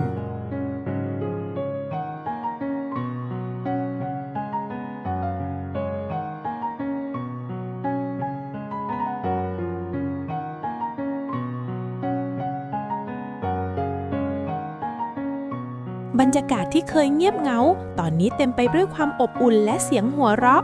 ลุงออสกำลังง่วนอยู่กับการใช้สายยางฉีดน้ำล้างตัวให้เจ้าโชคดีคราบโคลนจากป่าถูกชำระล้างออกจนเผยให้เห็นผิวสีชมพูสะอาดสะอ้านอยู่นิ่งๆสิเว้ยเดี๋ยวก็ไม่หล่อหรอกลุงออสบ่นยิ้มส่วนกล้านั่งเช็ดผมอยู่บนแคร่ไม้ไผ่ในมือถือจานกล้วยน้ำว้าใบโตเสร็จยังครับลุงผมกับโชคดีหิวจนไส้กิ่วแล้วเนี่ยเสร็จแล้วเอ้ากินฮ่าเจ้าโชคดีวิ่งปรูดไปที่จานกล้วยทันทีมันกินอย่างมูมามแต่ดูมีความสุขที่สุดในโลกกล้าเองก็เคี้ยวตุ้ยไม่แพ้กันลุงออสนั่งมองภาพนั้นด้วยหัวใจที่พองโตคืนนั้นทั้ง3ชีวิตนอนแผ่หราดูดาวด้วยกันที่ระเบียงหน้าบ้านลมพัดเย็นสบายลุงออสหลับตาลงอย่างสบายใจการผจญภัยครั้งนี้สอนให้แกรู้ว่าบ้านที่มีใครสักคนรอเรากลับไปและตราบใดที่มีเจ้าโชคดีและเจ้ากล้าอยู่ บ้านหลังนี้ก็จะเป็นวิมานที่อบอุ่นที่สุดตลอดไป ณ หมู่บ้านเล็กๆ แห่งหนึ่ง มีร้านอาหารตามสั่งร้านหนึ่งชื่อว่า ครัวป้าเล็ก อยู่ติดกับบ้านไม้เก่าๆของชายแก่คนหนึ่งป้าเล็กเป็นหญิงวัยกลางคน ชอบเสียงดัง พูดจาตรงๆ ชอบสอดรู้สอดเห็นเรื่องชาวบ้าน โมโหง่าย แล้วก็ไม่ค่อยยิ้มให้ใครง่ายๆ โดยเฉพาะพวกหมาแมวข้างถนน เธอมักถือผ้าเช็ดมือในมือหนึ่ง อีกมือถือกระบวยไว้สาดน้ำซุปไล่ แล้วก็ใช้ปากไล่ ไปไกลๆเลยนะอีหมา อย่ามาเล่นหน้าร้านฉัน คือคำพูดที่ลูกค้าได้ยินจนชินทุกวัน บ้านของป้าเล็กเป็นทั้งร้านค้าและร้านอาหารตามสั่ง หน้าร้านมีโต๊ะไม้เก่าหลายตัว หลังร้านคือห้องครัวที่ควันตลบ ทุกเช้าเธอเปิดร้านตั้งแต่ฟ้ายังไม่สาง เสียงกระทะกระทบตะหลิวดังก้องไปทั่ว บางวันลูกค้าก็แน่น บางวันก็เงียบ แต่ไม่ว่าวันไหนเสียงของป้าเล็กก็ดังอยู่เสมอ ป้าเล็กของฉันได้ยังอ้าวรอก่อนสิจ๊ะตามคิวอย่าโวยวายป้าเล็กไม่ค่อยถูกกับใครในหมู่บ้าน ถ้าชอบบ่นชอบตำหนิจนบางคนหลีกเลี่ยงที่จะทักแก แต่แกก็ไม่สน คนพวกนี้ไม่พูดความจริงกันหรอกข้าพูดตรงที่สุดแล้ว นี่คือสิ่งที่เธอคิดอยู่ในใจ เธอใช้ชีวิตวนเวียนอยู่กับร้านและเสียงบ่นของตัวเอง ในยามค่ำเมื่อร้านปิดป้าเล็กมักยืนอยู่หน้าประตู มองถนนสายเล็กที่ค่อยๆมืดลง บางคืนเธอได้ยินเสียงเห่าหอนแผ่วๆจากบ้านข้าง แต่ก็ทำเป็นไม่สนใจ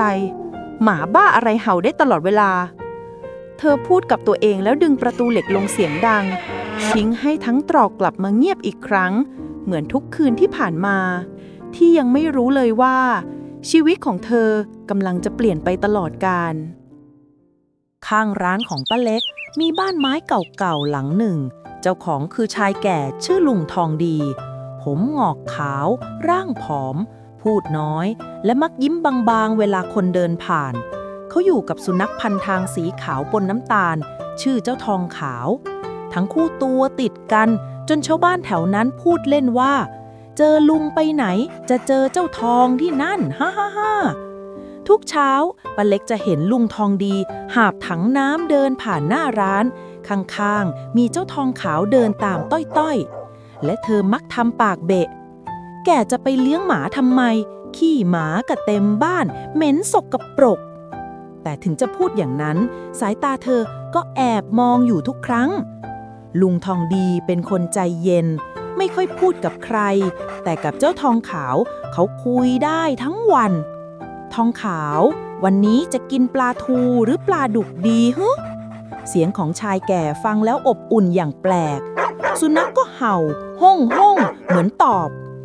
ก่อนจะนั่งเฝ้าเวลาเขาหุงข้าวแล้วกินด้วยกันตรงชานบ้านคนละจานแต่อาหารเหมือนกันเป็นเพื่อนแท้มากกว่าสัตว์เลี้ยง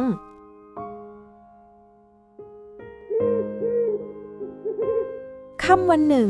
ฝนตกพำป้าเล็กกำลังเก็บโต๊ะเห็นลุงทองดีถือร่มเก่าๆเดินจูงเจ้าทองขาวกลับบ้าน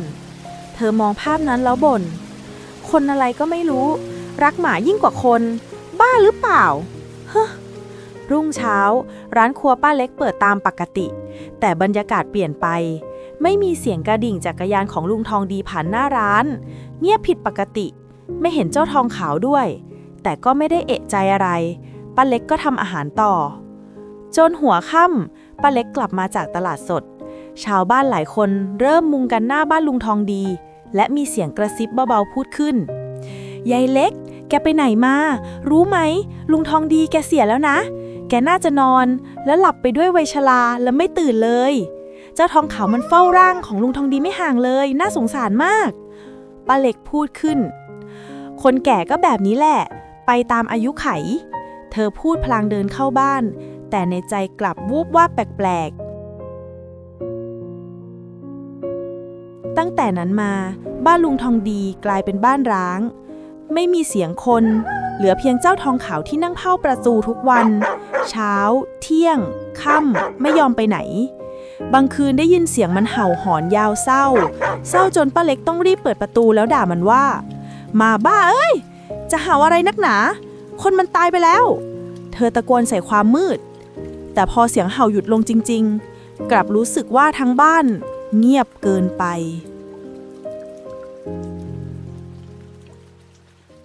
หลังวันงานศพของลุงทองดีผ่านไป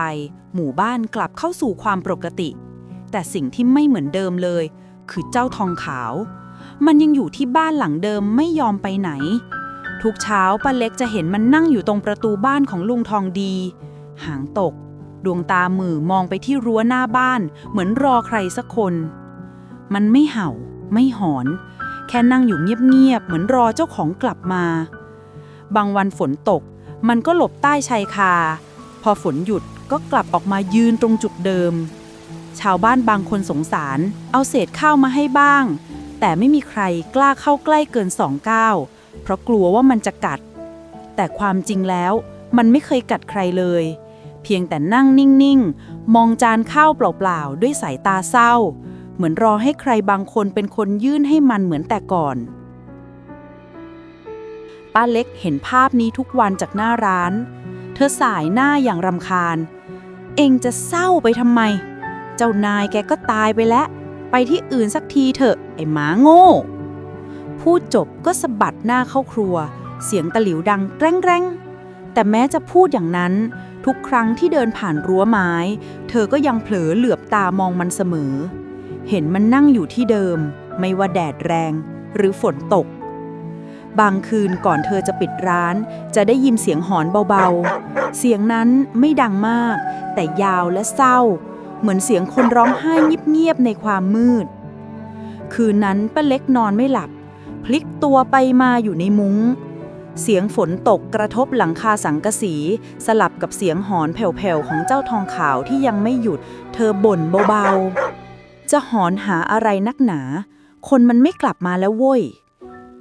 รุ่งเช้าป้าเล็กเปิดร้านตามปกติเห็นจานข้าวที่ชาวบ้านวางไว้ให้หมายังอยู่เหมือนเดิมข้าวแฉะเพราะฝนเมื่อคืนเจ้าทองขาวนั่งอยู่ใกล้ๆไม่ได้กินเลยแค่เฝ้าไว้เฉยๆเหมือนกำลังรอให้ลุงทองดีมาแบ่งให้มันอีกครั้งป้าเล็กยืนนิ่งมองอยู่ครู่หนึ่งก่อนถอนหายใจหมาอะไรไม่รู้ดื้อจริงๆแล้วหันกลับเข้าครัวเหมือนเดิมคืนนั้น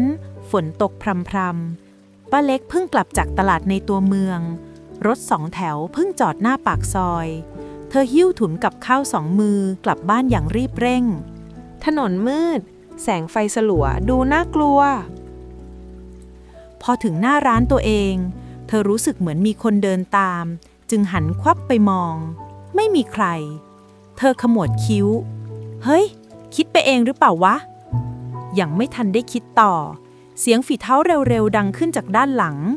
ก่อนที่ชายคนหนึ่งในเสื้อคลุมดำจะพุ่งเข้ามากระชากกระเป๋าอย่างแรงปล่อยนะอย่ามายุ่งกับของฉันป้าเล็กร้องสุดเสียงชายคนนั้นผลักเธอล้มลงกับพื้นทันใดนั้นเองเสียงเห่าดังลั่นขึ้นฮ่องฮ่องร่างสีขาวปนน้ำตาลพุ่งออกมาจากความมืดอย่างรวดเร็วเจ้าทองขาวกระโจนเข้ากัดขาโจรเต็มแรงจนชายคนนั้นร้องลั่น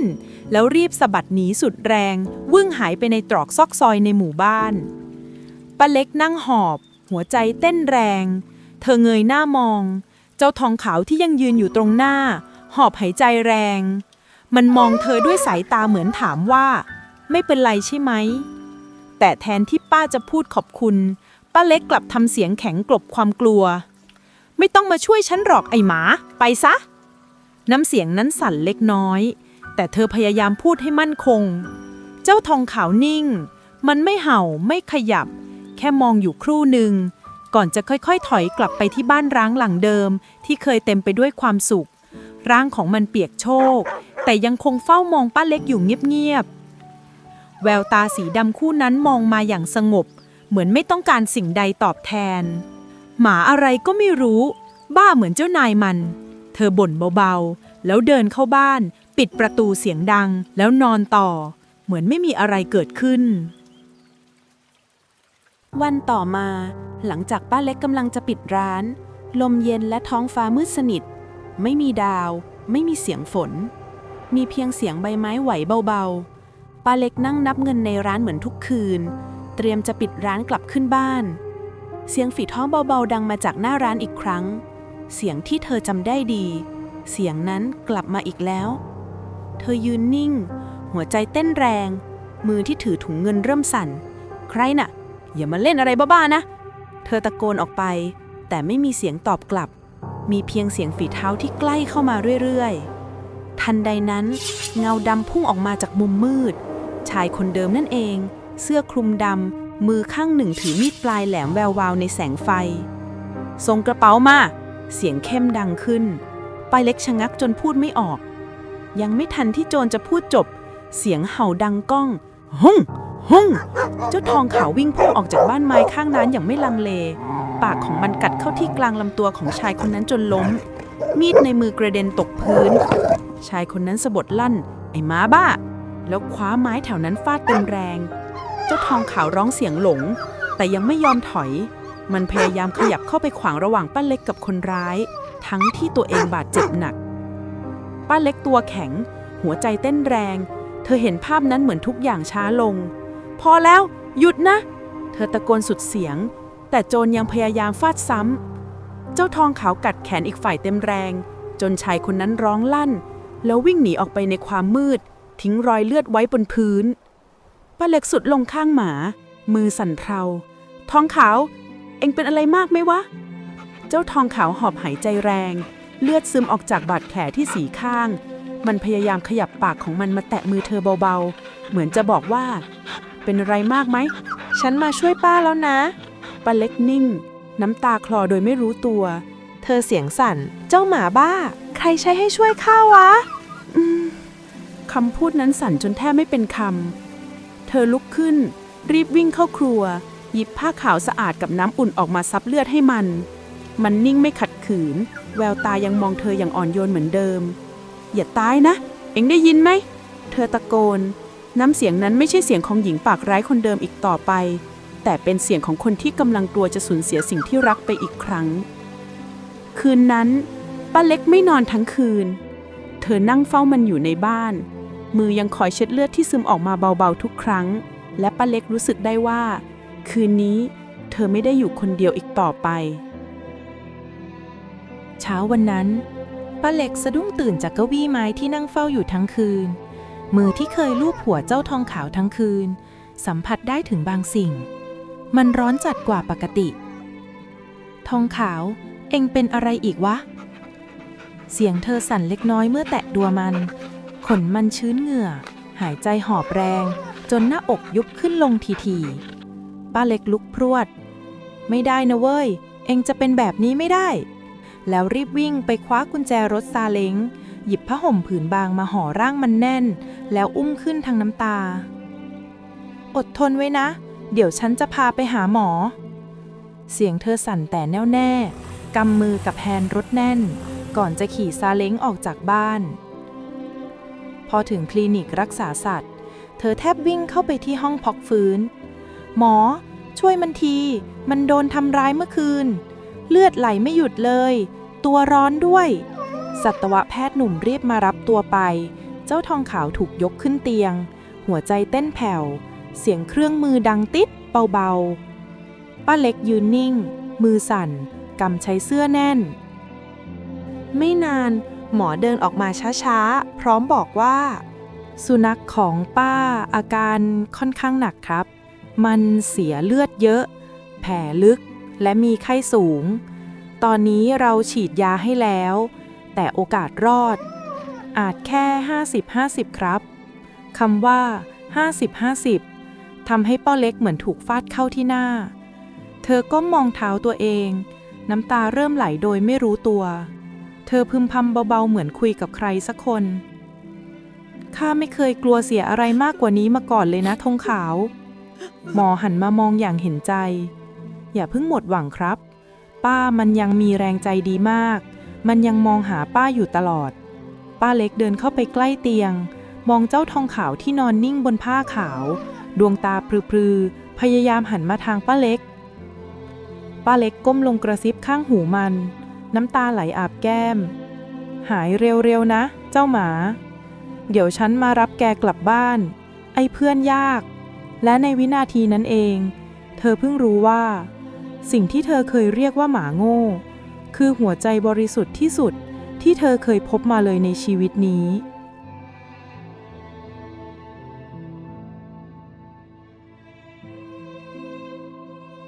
ตอนนี้ป้ากลับบ้านได้เลยนะครับ หมอบอกพร้อมยิ้มบางๆ แต่ขอให้เจ้าทองขาวไว้เฝ้าดูอาการอีกสัก 2-3 วันนะครับ มันยังอ่อนแรงอยู่ ป้าเล็กพยักหน้า เธอเอามือลูบหัวมันเบาๆ เดี๋ยวฉันจะกลับมาหาเองอีกนะลูก หายไวๆนะ เจ้าทองขาวกระดิกหางช้าๆ ดวงตาปรือๆมองตามร่างของเธอจนหลับลง พอกลับถึงบ้านป้าเล็กไม่เหมือนเดิมอีกต่อไป ร้านอาหารที่เคยเต็มไปด้วยเสียงบ่น เสียงด่า มีเพียงเสียงกระทะและเสียงถอนหายใจ เธอล้างจานช้าๆ เหมือนใจอยู่ที่อื่น กลางคืนเธอจุดธูปหน้าศาลพระภูมิ พนมมือแน่น ขอให้มันปลอดภัยด้วยเถอะเจ้าค่ะ ถ้ามันหายดี ฉันจะถวายไข่ไก่100 ฟอง เธอทำทุกอย่างเท่าที่จะทำได้ เช้าวันต่อมา เธอไปวัดใส่บาตร ปล่อยนกปล่อยปลา ทำทุกอย่างที่คิดว่าพอจะช่วยได้ คนในหมู่บ้านมองอย่างแปลกใจ ป้าเล็กเนี่ยเปลี่ยนไปนะ เมื่อก่อนยังไล่หมาอยู่เลย แต่เธอไม่ตอบ เธอเพียงยิ้มบางๆ แล้วหันไปพูดกับสิ่งที่มองไม่เห็น ข้าขอส่งบุญให้มัน ขอให้เจ้าทองขาวปลอดภัยด้วยเถอะ วันเวลาผ่านไปอย่างเชื่องช้า ทุกเย็น เธอมองโทรศัพท์ที่วางอยู่บนโต๊ะ รอเสียงโทรจากคลินิก จนกระทั่งวันหนึ่ง เสียงเรียกเข้าดังขึ้น ฮัลโหล ป้าเล็กใช่ไหมครับ เสียงหมอดังจากปลายสาย จริงเหรอคะหมอ เธอตอบเสียงสั่น เจ้าทองขาวฟื้นแล้วครับ มันยืนเองได้แล้ว มันมองหาป้าตลอดเลย ป้าเล็กเงียบไปครู่หนึ่ง ก่อนน้ำตาจะไหลพราก เธอพูดเพียงเบาๆ ขอบใจนะคุณหมอ ขอบใจจริงๆ วันรุ่งขึ้น เธอรีบขี่ซาเล้งไปคลินิกเหมือนคนใจร้อน ทันทีที่ประตูเปิด เจ้าทองขาวก็เห่าเบาๆ และกระดิกหางทั้งที่ยังมีผ้าพันแผล ป้าเล็กย่อตัวลง กางแขนออก กอดเจ้าทองขาว ทองขาว ข้าคิดถึงเองมากรู้ไหม กลับบ้านกันเถอะ บ้านของเรา ตั้งแต่นั้นมา ร้านครัวป้าเล็กไม่เหมือนเดิมอีกต่อไป มุมหน้าร้านมีชามข้าวสำหรับหมาแมวจรจัด ป้าเล็กทำไว้ทุกวัน เธอไม่ไล่ ไม่บ่นอีกเลย มีแต่เสียงหัวเราะกับเสียงเรียกเบาๆ มากินข้าวสิลูก มากินด้วยกัน เจ้ามาจากไหน หิวไหม เจ้าทองขาวนอนอยู่ตรงหน้าร้าน ทุกวันมันจะคอยต้อนรับลูกค้า บางวันเด็กๆมากอดมัน บางวันมีคนเอาอาหารมาฝาก บ้านของป้าเล็กที่เคยเงียบเหงา กลับเต็มไปด้วยเสียงเห่า เสียงแมวร้อง เสียงหัวเราะของคน ใครจะคิดว่าป้าเล็กใจร้าย จะกลายเป็นป้าเล็กใจดี จากคนที่ไม่เคยรักอะไรเลย กลับกลายเป็นคนที่แบ่งปันความรักให้สิ่งมีชีวิตรอบตัว วันหนึ่งป้าเล็กนั่งอยู่หน้าร้าน มองเจ้าทองขาวที่กำลังนอนหลับข้างเท้า แสงแดดยามเย็นส่องผ่านช่องไม้เข้ามา เธอพูดเบาๆเหมือนบอกใครบางคน เอ็งรู้ไหมทองขาวข้าไม่รู้เลยว่าการที่เอ็งช่วยชีวิตข้าวันนั้น และข้าช่วยชีวิตเอ็งวันนั้น มันจะทำให้ข้าได้ชีวิตใหม่ ลมพัดเบาๆใบไม้ไหว เสียงเห่าดังขึ้นอีกครั้ง แต่ครั้งนี้ไม่ใช่เสียงเห่าเดียวดายเหมือนก่อน มันคือเสียงเห่าที่เต็มไปด้วยความสุขของหัวใจ และป้าเล็กผู้ได้เรียนรู้ว่า ความรักที่แท้จริงไม่ได้เริ่มจากการได้มา แต่เริ่มจากวันที่เรายอมให้ใครสักคนเข้ามาในชีวิตเรา ณ หมู่บ้านเล็กๆแห่งหนึ่ง ท่ามกลางป่าเขาใหญ่ มีสุนัขจรจัดตัวหนึ่ง ที่ชาวบ้านรังเกียจ มันคือหมาตัวใหญ่ ขนยุ่ง หม่อมแมม และมีแผลเต็มลำตัว ดวงตาคู่นั้นดูเศร้า เหมือนผ่านเรื่องราวมามากมาย ไม่มีใครรู้ว่ามันมาจากไหน บางคนคิดว่ามันเป็นหมาผี บางคนลือว่ามันกัดเจ้าของเก่าแล้วหนีมา และไม่มีใครยื่นมือเข้าช่วยมันเลยแม้แต่คนเดียว เมื่อมันเดินเข้าใกล้บ้านใคร เจ้าของบ้านก็ลุกขึ้นไล่ ปากของใส่ ยิงหนังสติ๊กใส่ เอาไม้ไล่ตี ไปซะไอ้หมา เพราะว่ามัน จรจัด ตัวใหญ่ ดูน่ากลัวและเหม็นมาก หมาโง่ ๆ มัน แก วิ่ง ทำ ห ให้ นี ฉัน เงี ดูแย่ ยบๆด้วยหางจุกก้น ไม่เห่า ไม่ขู่ ไม่แม้แต่จะมองกลับหลัง บ้านที่มันอยู่ คือใต้ศาลาร้างที่หลังคารั่ว เสียงฟ้าร้องดังไปทั่วภูเขา แต่มันไม่กลัวเลยแม้แต่น้อย มันก้มหน้าหลับตา ไม่ได้เพราะกลัว แต่เพราะเคยชินกับความโดดเดี่ยว มันนอนแบบนี้ทุกวัน นอนรอคนที่หวังจะเห็นใจและรับไปเลี้ยง คืนหนึ่ง ในท้องฟ้ามืดสนิท ไร้แสงจันทร์ ลมพัดแรง ใบไม้ไหว เสียงดังสู้ซ่าไปทั้งป่า หมู่บ้านเล็กๆแห่งนี้ ตอนนี้ทุกคนกำลังนอนหลับสนิท แต่แล้วเสียงบางอย่างก็ดังขึ้น เสียงเห่าดังลั่นจากศาลาร้าง เป็นเสียงของเจ้าหมาจรจัด หมาที่ไม่มีใครเอา มันเห่าไม่หยุด เสียงดังกว่าทุกคืนที่ผ่านมา เสียงนั้นแฝงไปด้วยความกลัว แต่ไม่มีใครออกมาดู บางคนเอาหมอนไปอุด รำคาญ หู โว้ยไอ้หมา บางคนตะโกนด่า แล้วหลับต่อไป ในยามที่ทุกคนเมินเฉยเหมือนเช่นเคย ควันไฟลอยขึ้นที่ยุ้งข้าวท้ายหมู่บ้าน ไฟลุกลามอย่างรวดเร็ว และไม่มีใครรู้ตัวเลยว่าเกิดอะไรขึ้น จนกระทั่งเด็กคนแรกตื่นขึ้นเพราะกลิ่นไหม้ และวิ่งออกมาตะโกนลั่น ไฟไหม้ ไฟไหม้ยุ้งข้าว ตื่นเร็ว คนทั้งหมู่บ้านวิ่งกันให้วุ่น ช่วยกันดับไฟเร็วเข้า รีบคว้าไม้ คว้าน้ำออกไปช่วยกันดับไฟ และไม่มีใครสังเกตเลยว่าหมาจรจัดที่ไม่มีใครเอานั้น นั่งหอบอยู่ข้างกองฟางขนของมันไม่ไปบางส่วน แต่ในดวงตายังเต็มไปด้วยความห่วงใย มันเห่าจนเสียงแหบ เพื่อให้ใครสักคนรู้ตัวทัน แต่ก็ยังไม่มีใครเชื่อมัน ไม่มีใครเรียกมัน ไม่มีแม้แต่คำว่าขอบใจนะเจ้าหมา และก็เช่นเคย เจ้าหมาได้แต่เดินโทรมๆกลับศาลา แต่มันก็ไม่ได้รู้สึกโกรธอะไร เช้าวันต่อมา เจ้าหมายังนอนขดอยู่ใต้ศาลาร้างขนมันเปียกแฉะจากฝนเมื่อคืน แผลเริ่มอักเสบ มันเริ่มแสบ แต่ก็ยังอดทน ไม่ร้อง ไม่ไปรบกวนชาวบ้าน มันแค่นั่งมองผู้คนเดินผ่านไปมา แล้วหันกลับไปนอนเหมือนเดิม และในที่สุดวันที่รอคอยก็มาถึง เด็กหญิงคนหนึ่งเดินเข้ามาใกล้ เธอถือกล่องข้าวเล็กๆในมือ เปิดฝาออก และหยิบข้าวปั้นส่งให้เจ้าหมา เจ้าหมาไม่กล้าขยับ มันได้แต่มอง เพราะไม่เคยมีใครให้อาหารมันแบบนี้เลย เด็กหญิงนั่งลง วางข้าวปั้นไว้ตรงหน้า แล้วพูดเบาๆว่า กินสิจ๊ะพี่หมา เสียงเธออ่อนโยน น่าเอ็นดู เจ้าหมาเลียแผลของตัวเองเบาๆ ก่อนจะก้มกินข้าวช้าๆ และยังระแวงเหมือนเดิม เด็กหญิงไม่พูดอะไร แค่นั่งมองมันเงียบๆ จนเจ้าหมาเงยหน้าขึ้นมา ดวงตามันดูเหมือนกำลังซึ้งใจ เหมือนอยากจะพูดว่า ขอบคุณนะ จากวันนั้น เด็กหญิงก็มาให้ข้าวมันทุกเช้า และเธอตั้งชื่อให้มันว่า ขุน และนี่เป็นครั้งแรกที่มีคนตั้งชื่อให้เจ้าหมา ชื่อสั้นๆ ง่ายๆ แต่เปี่ยมไปด้วยความหมาย ขุน หมาที่ไม่มีใครเอา ตอนนี้มีชื่อแล้ว และตอนนี้มันก็รู้สึกมีความสุขเป็นครั้งแรกตั้งแต่อยู่ที่นี่มา ขุนเริ่มนั่งรอเด็กหญิงทุกเช้า ตรงมุมเดิมของศาลาร้าง มันรู้ว่าเด็กหญิงจะต้องมา ไม่ใช่เพราะมันหิว แต่เพราะมันรอเด็กหญิงคนนั้น และก็จริง เด็กหญิงคนเดิมเดินมา พร้อมกล่องข้าวใบเดิม วันนี้เธอมีสมุนไพรเล็กๆมาด้วย เธอบอกว่า แม่เธอให้มาใส่แผล เธอนั่งลงข้างขุน ลูบหัวขุนเบาๆ ก่อนจะค่อยๆเอายาแตะแผลให้มัน ขุนสะดุ้งเล็กน้อย แต่ไม่กัด ไม่ขู่ แค่หันมามองเธอด้วยดวงตาดีใจ เด็กหญิงพูดเบาๆ อดทนหน่อยนะ พี่หมา และเธอก็ยิ้ม เธอยิ้มที่เห็นขุนกระดิกหางเพราะมีความสุข ขุนเงยหน้ามองฟ้า แล้วหลับตาลงช้าๆ ปล่อยให้เธอทำแผลให้ต่อไป ตอนนี้มันรู้สึกว่าไม่ต้องหนีอีกต่อไปแล้ว และตอนนี้แผลทั้งตัวเริ่มหายช้าๆ เด็กหญิงไม่รู้เลยว่า เธอกำลังรักษาหัวใจดวงหนึ่ง ที่แทบจะแตกสลายไปแล้ว แค่เพียงข้าวปั้นเท่านั้น หลายวันผ่านไป คุณเริ่มเดินตามเด็กหญิงไปทุกเช้า เมื่อเธอถึงบ้าน คุณจะนั่งรออยู่ใต้ต้นไทรหน้ารั้ว รอจนเธอเดินออกมาอีกครั้ง แล้วจึงค่อยเดินตามกลับไปที่ศาลาร้าง ชาวบ้านทุกคนเริ่มเห็นภาพนั้นทุกวัน เด็กหญิงกับหมาจรจัดหนึ่งคนกับอีกหนึ่งตัว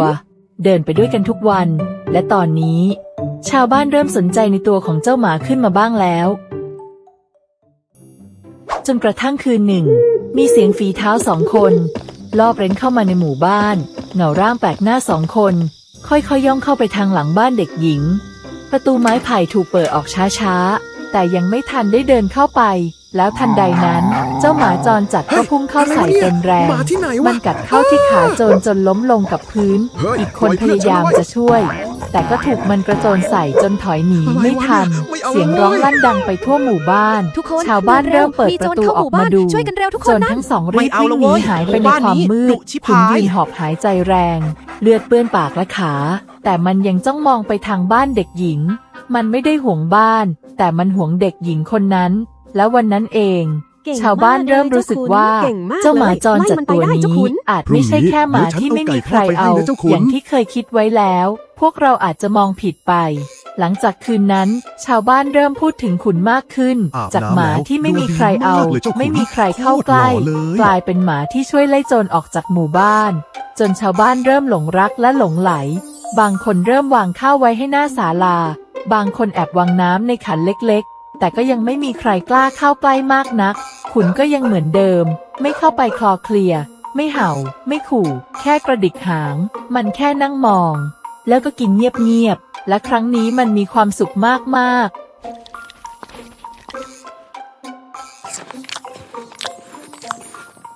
ๆจนหลายวันผ่านไปเด็กหญิงเดินมาหามันตามปกติแต่ขุนไม่อยู่ที่ศาลาร้างเธอเดินหาก็เห็นขุนกำลังเดินกลับมาจากท้ายวัดร้างในปากของมันมีผ้าผืนหนึ่งเก่าและเปื้อนเลือดเด็กหญิงตกใจเธอจำได้ว่าเมื่อคืนมีเสียงคล้ายคนร้องให้แว่วมาจากทางวัดขุนวางผ้าผืนนั้นลงตรงหน้าเธอแล้วนั่งลงเหมือนไม่ได้ต้องการให้ตกใจ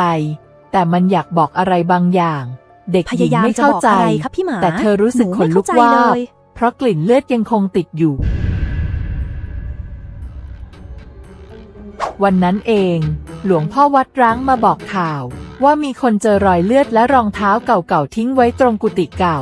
ไม่มีใครรู้ว่าเกิดอะไรขึ้นแต่ทุกคนรู้ว่าเจ้าหมาตัวนั้นอาจเห็นบางอย่างที่ไม่มีใครเห็นของที่มันคาบมาอาจเป็นคำเตือนหรืออาจจะบอกอะไรบางอย่างหลังจากเหตุการณ์ที่วัดร้างชาวบ้านเริ่มเล่าขานกันหนาหูบางคนว่าเจ้าหมาเห็นผีบางคนบอกว่ามันอาจจะรู้เบาะแสของเด็กที่หายไปก่อนหน้านี้บางคนว่ามันกำลังเตือนอะไรบางอย่างแต่ไม่มีใครกล้ายืนยันเพราะไม่มีใครรู้เลยว่าจริงหรือไม่และไม่มีใครรู้ความจริงว่าเจ้าหมาต้องการจะบอกอะไรและจากวันนั้นเสียงประหลาดก็เริ่มดังขึ้นทุกคืนมันดังมาจากปลายป่าใกล้ลำห้วยเหมือนเสียงคนร้องไห้แทรกมากับลมยามค่ำคืนทำให้ชาวบ้านขนลุกขนชันเด็กเล็กเริ่มฝันร้ายคนเฒ่าคนแก่เริ่มจุดธูปไหว้เจ้าที่ทุกวันบรรยากาศในหมู่บ้านเริ่มเปลี่ยนไปแม้แต่เจ้าขุนเองก็เริ่มแปลกไปมันไม่กินข้าวเลยทั้งวันเอาแต่นั่งจ้องไปทางปลายป่าหูตั้งตาสั่นเหมือนกำลังตั้งใจฟังอะไรบางอย่างเด็กหญิงเอาข้าวมาให้แต่มันไม่แตะเลยแม้แต่นิดเดียวเธอเอามือลูบหัวมันเบาๆแล้วถามเสียงสั่นว่าพี่หมาเป็นอะไรหรือเปล่าทำไมไม่กินข้าวเลยคุณได้แต่เห่าและมันได้แต่เลียมือเธอเบาๆเด็กหญิงสงสัยมากว่าเจ้าหมาที่เธอรักเป็นอะไรและคืนนั้นเองเสียงร้องยิ่งชัดกว่าทุกคืนที่ผ่านมาดังราวกับอยู่ข้างหูแต่ครั้งนี้เจ้าหมาก็รีบวิ่งไปที่ปลายป่าใกล้ลำห้วยมันวิ่งหายไปในความมืดโดยไม่หันกลับมาไม่มีใครรู้ว่ามันไปไหนแต่เหมือนว่าเด็กหญิงจะรู้ว่ามันกำลังไปหาคำตอบให้ชาวบ้านแน่ๆเสียงจากปลายป่าที่ดูเหมือนจะไม่ใช่แค่เสียงธรรมดาอีกต่อไปแล้วหลายวันผ่านไปชาวบ้านก็ใช้ชีวิตตามปกติแต่สิ่งที่ผิดปกติเจ้าขุนก็ยังไม่กลับมาเด็กหญิงนั่งรอทุกเช้าตรงศาลาร้างที่เคยมีขุนอยู่แต่ก็ยังไร้วี่แววเจ้าหมาเหมือนเดิมในบางคืนเธอแอบร้องไห้เพราะกลัวว่าเจ้าขุนจะไม่กลับมาอีกแล้วแต่แล้ววันต่อมาวันที่พระจันทร์เต็มดวงหมู่บ้านทั้งหมู่บ้านเงียบราวกับไม่มีใครอยู่เสียงลมดังมาจากปลายป่าท้ายหมู่บ้านและทันใดนั้นเสียงเห่าดังลั่นขึ้นจากปลายป่าเป็นเสียงของเจ้าขุนเด็กหญิงลุกจากที่นอนขึ้นมาทันทีเธอจำเสียงนั้นได้ชาวบ้านบางคนเปิดประตูออกมาแล้วทุกคนก็เห็นเจ้าขุนหมาที่แสนดียืนอยู่หน้าหมู่บ้าน ปากเต็มไปด้วยเศษดินและใบไม้แห้งขนของมันเปื้อนเลือดมันเห่าซ้ำอีกครั้งแล้วหันหลังกลับทันทีวิ่งหายเข้าไปทางเดิมไม่มีใครรู้ว่าเกิดอะไรขึ้นไม่มีใครกล้าตามแต่เด็กหญิงตัดสินใจแล้วเธอวิ่งตามมันไปโดยไม่สนเสียงห้ามของใครทั้งนั้นเพราะเธอจะไม่ยอมให้เจ้าขุนหายไปอีกแล้วเด็กสาววิ่งตามเข้าไป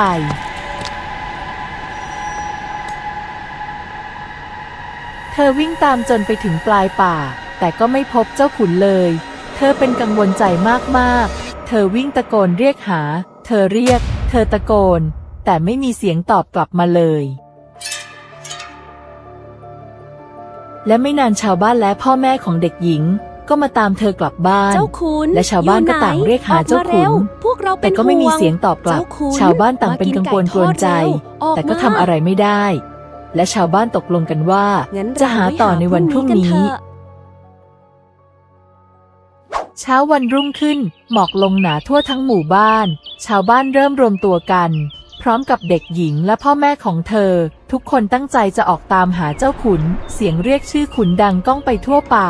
แต่ไม่มีเสียงเห่าตอบกลับมาเลย เจ้าขุนอยู่ไหนออกมากินข้าวเร็วเจ้าขุนออกมาแกอยู่ที่ไหนพวกเราเอาข้าวปั้นมาให้ด้วยนะออกมาเถอะ แต่ทันใดนั้นก็เหมือนมีเสียงฝีเท้าดังขึ้นเสียงฝีเท้าหนักๆดังมาจากในเงาไม้และสิ่งที่ไม่คาดคิดก็เกิดขึ้นฝูงหมาป่าขนาดใหญ่กำลังเดินมาทางหมู่บ้าน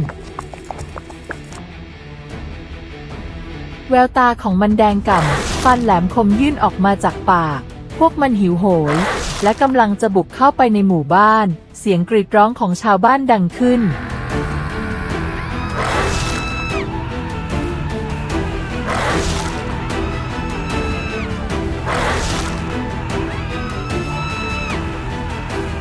และในจังหวะที่ทุกคนตื่นตระหนกนั้นเสียงเห่าก็ดังขึ้นอีกครั้งเจ้าขุนวิ่งออกมาจากป่าไม้ด้วยความเร็วสูง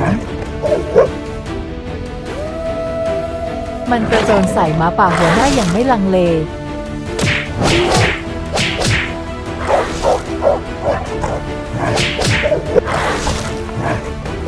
ฝูงหมาป่าตกใจที่เห็นหัวหน้ามันโดนกัดและพวกมันก็พากันล้อมเจ้าขุนไว้ตรงกลางแต่ขุนไม่ถอยมันคำรามพร้อมที่จะสู้เพื่อปกป้องคนที่มันรักเพื่อปกป้องชาวบ้านการต่อสู้เริ่มต้นขึ้นหมาป่ารุมกัดเจ้าขุน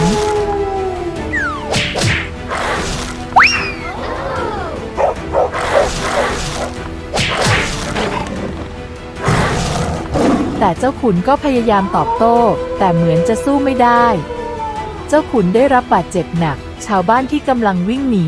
พอเห็นเจ้าขุนสู้ขาดใจก็มีความคิดว่าขนาดเจ้าขุนหมาจรจัดมันยังปกป้องเราเลยเราต้องสู้เพื่อมันบ้าง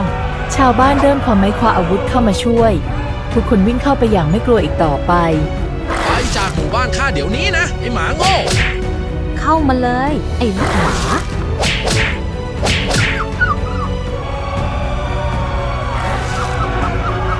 วิ่งหาง และ จุ ใน กตู ที่ ด สุ ไป ด เลยเซ่ ฝูงหมาป่าก็ถอยหนีเข้าป่าไปเหลือเพียงร่างของเจ้าหมาร่างของขุนนอนนิ่งอยู่บนพื้นดินเปื้อนเลือดดวงตาของมันยังคงเปิดอยู่เหมือนกำลังมองไปยังบ้านหลังเล็กของเด็กหญิงแต่ทุกคนรู้ดีเจ้าหมาตัวนั้นได้ปกป้องหมู่บ้านไว้ด้วยชีวิตของมันแล้วชาวบ้านทุกคนต่างรู้สึกเสียใจพากันร้องให้ทั้งหมู่บ้าน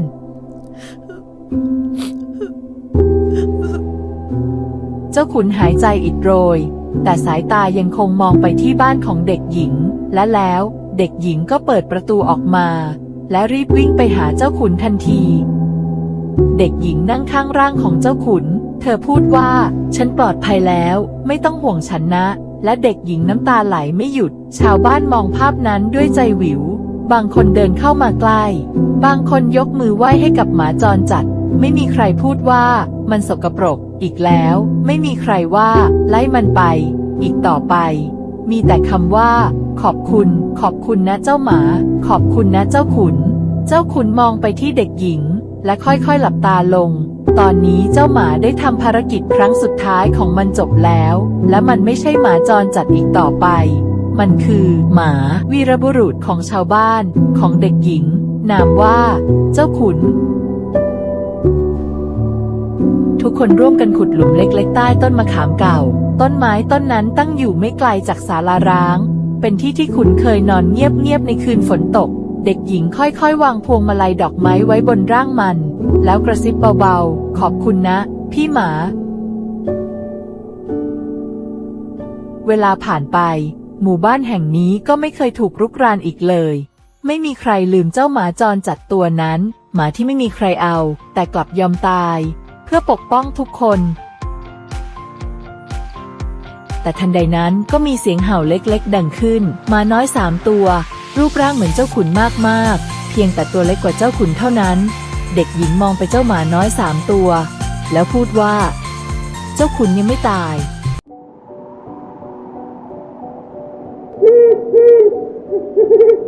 ในค่ำคืนหนึ่งที่ผืนป่าลึกเริ่มโอบคลุมด้วยความมืดมิด ขุนเขาเด็กชายตัวเล็กเดินตามหลังพ่อของเขาไปอย่างไม่ห่าง พ่อครับ ทั้ง วันนี้ คู่ เรา กำลั จะ ง หา เดิน เห็ ลึ ด ก ให้ เข้า ได้ ไปใน เยอะ ป่า ๆเลยใช่ไหมฮะ เพื่อหาเห็ดป่าที่ขึ้นงามในช่วงหน้าฝน พ่อชี้ชวนให้ขุนเขามองหาเห็ดชนิดต่างๆ สอนวิธีดูและเก็บอย่างระมัดระวัง พ่อ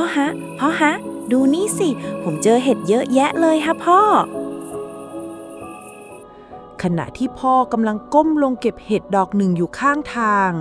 ขุนเขาได้ยินเสียงประหลาดบางอย่าง ดังแว่วมาจากพงไม้ด้านใน พ่อฮะ เสียงนั้น ได้ยิ คน ล้าย เสียงนั้นไหม เสียงสัตว์ ฮะ ที่ไม่คุ้นเคย แต่ก็ชวนให้สง อย่าไป สัย ไกลนะลูก ขุนเขาด้วยความอยากรู้อยากเห็นในวัยเด็ก นั่นมัน จึง เสี แอย ง บ อะไร ย่องตาม กัน เสียงนั้นเข้าไปในป่าลึก โดยไม่ได้บอกพ่อ เขาวิ่งไปเรื่อยๆ ตามเสียงที่ดูเหมือนจะขยับห่างออกไปทุกที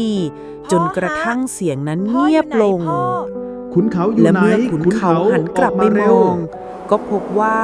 แสงไฟฉายของพ่อได้หายลับไปแล้ว เหลือเพียงความมืดมิดและเสียงป่าที่โอบล้อม พ่ออยู่ไหน ขุนเขาตัวสั่นเทาด้วยความตกใจ ผมหาพ่อไม่เจอ เขารีบตะโกนเรียกพ่อ พ่ออยู่ไหน พ่อครับ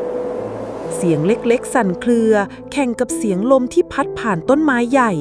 แต่กลับไม่มีเสียงตอบรับใด ได้ยินไหมขุนเขาได้เสียงพ่อไหมตอบหน่อย ๆ ขุนเขาเริ่มวิ่งตาม พ่อ หา ครับ อย่างบ้าคลั่ง ผมกลัว น้ำตา พ่ออยู่ไหน เอ่อคลอด้วยความ อยู่นี่ กลัวและความสิ้นหวัง ก่อนที่ร่างกายเล็กๆ จะหมดแรง แล้วล้มลง เขาหลับไป ทั้งความเหนื่อยล้าและความหวาดหวั่น ขุนเขา พ่อขอโทษ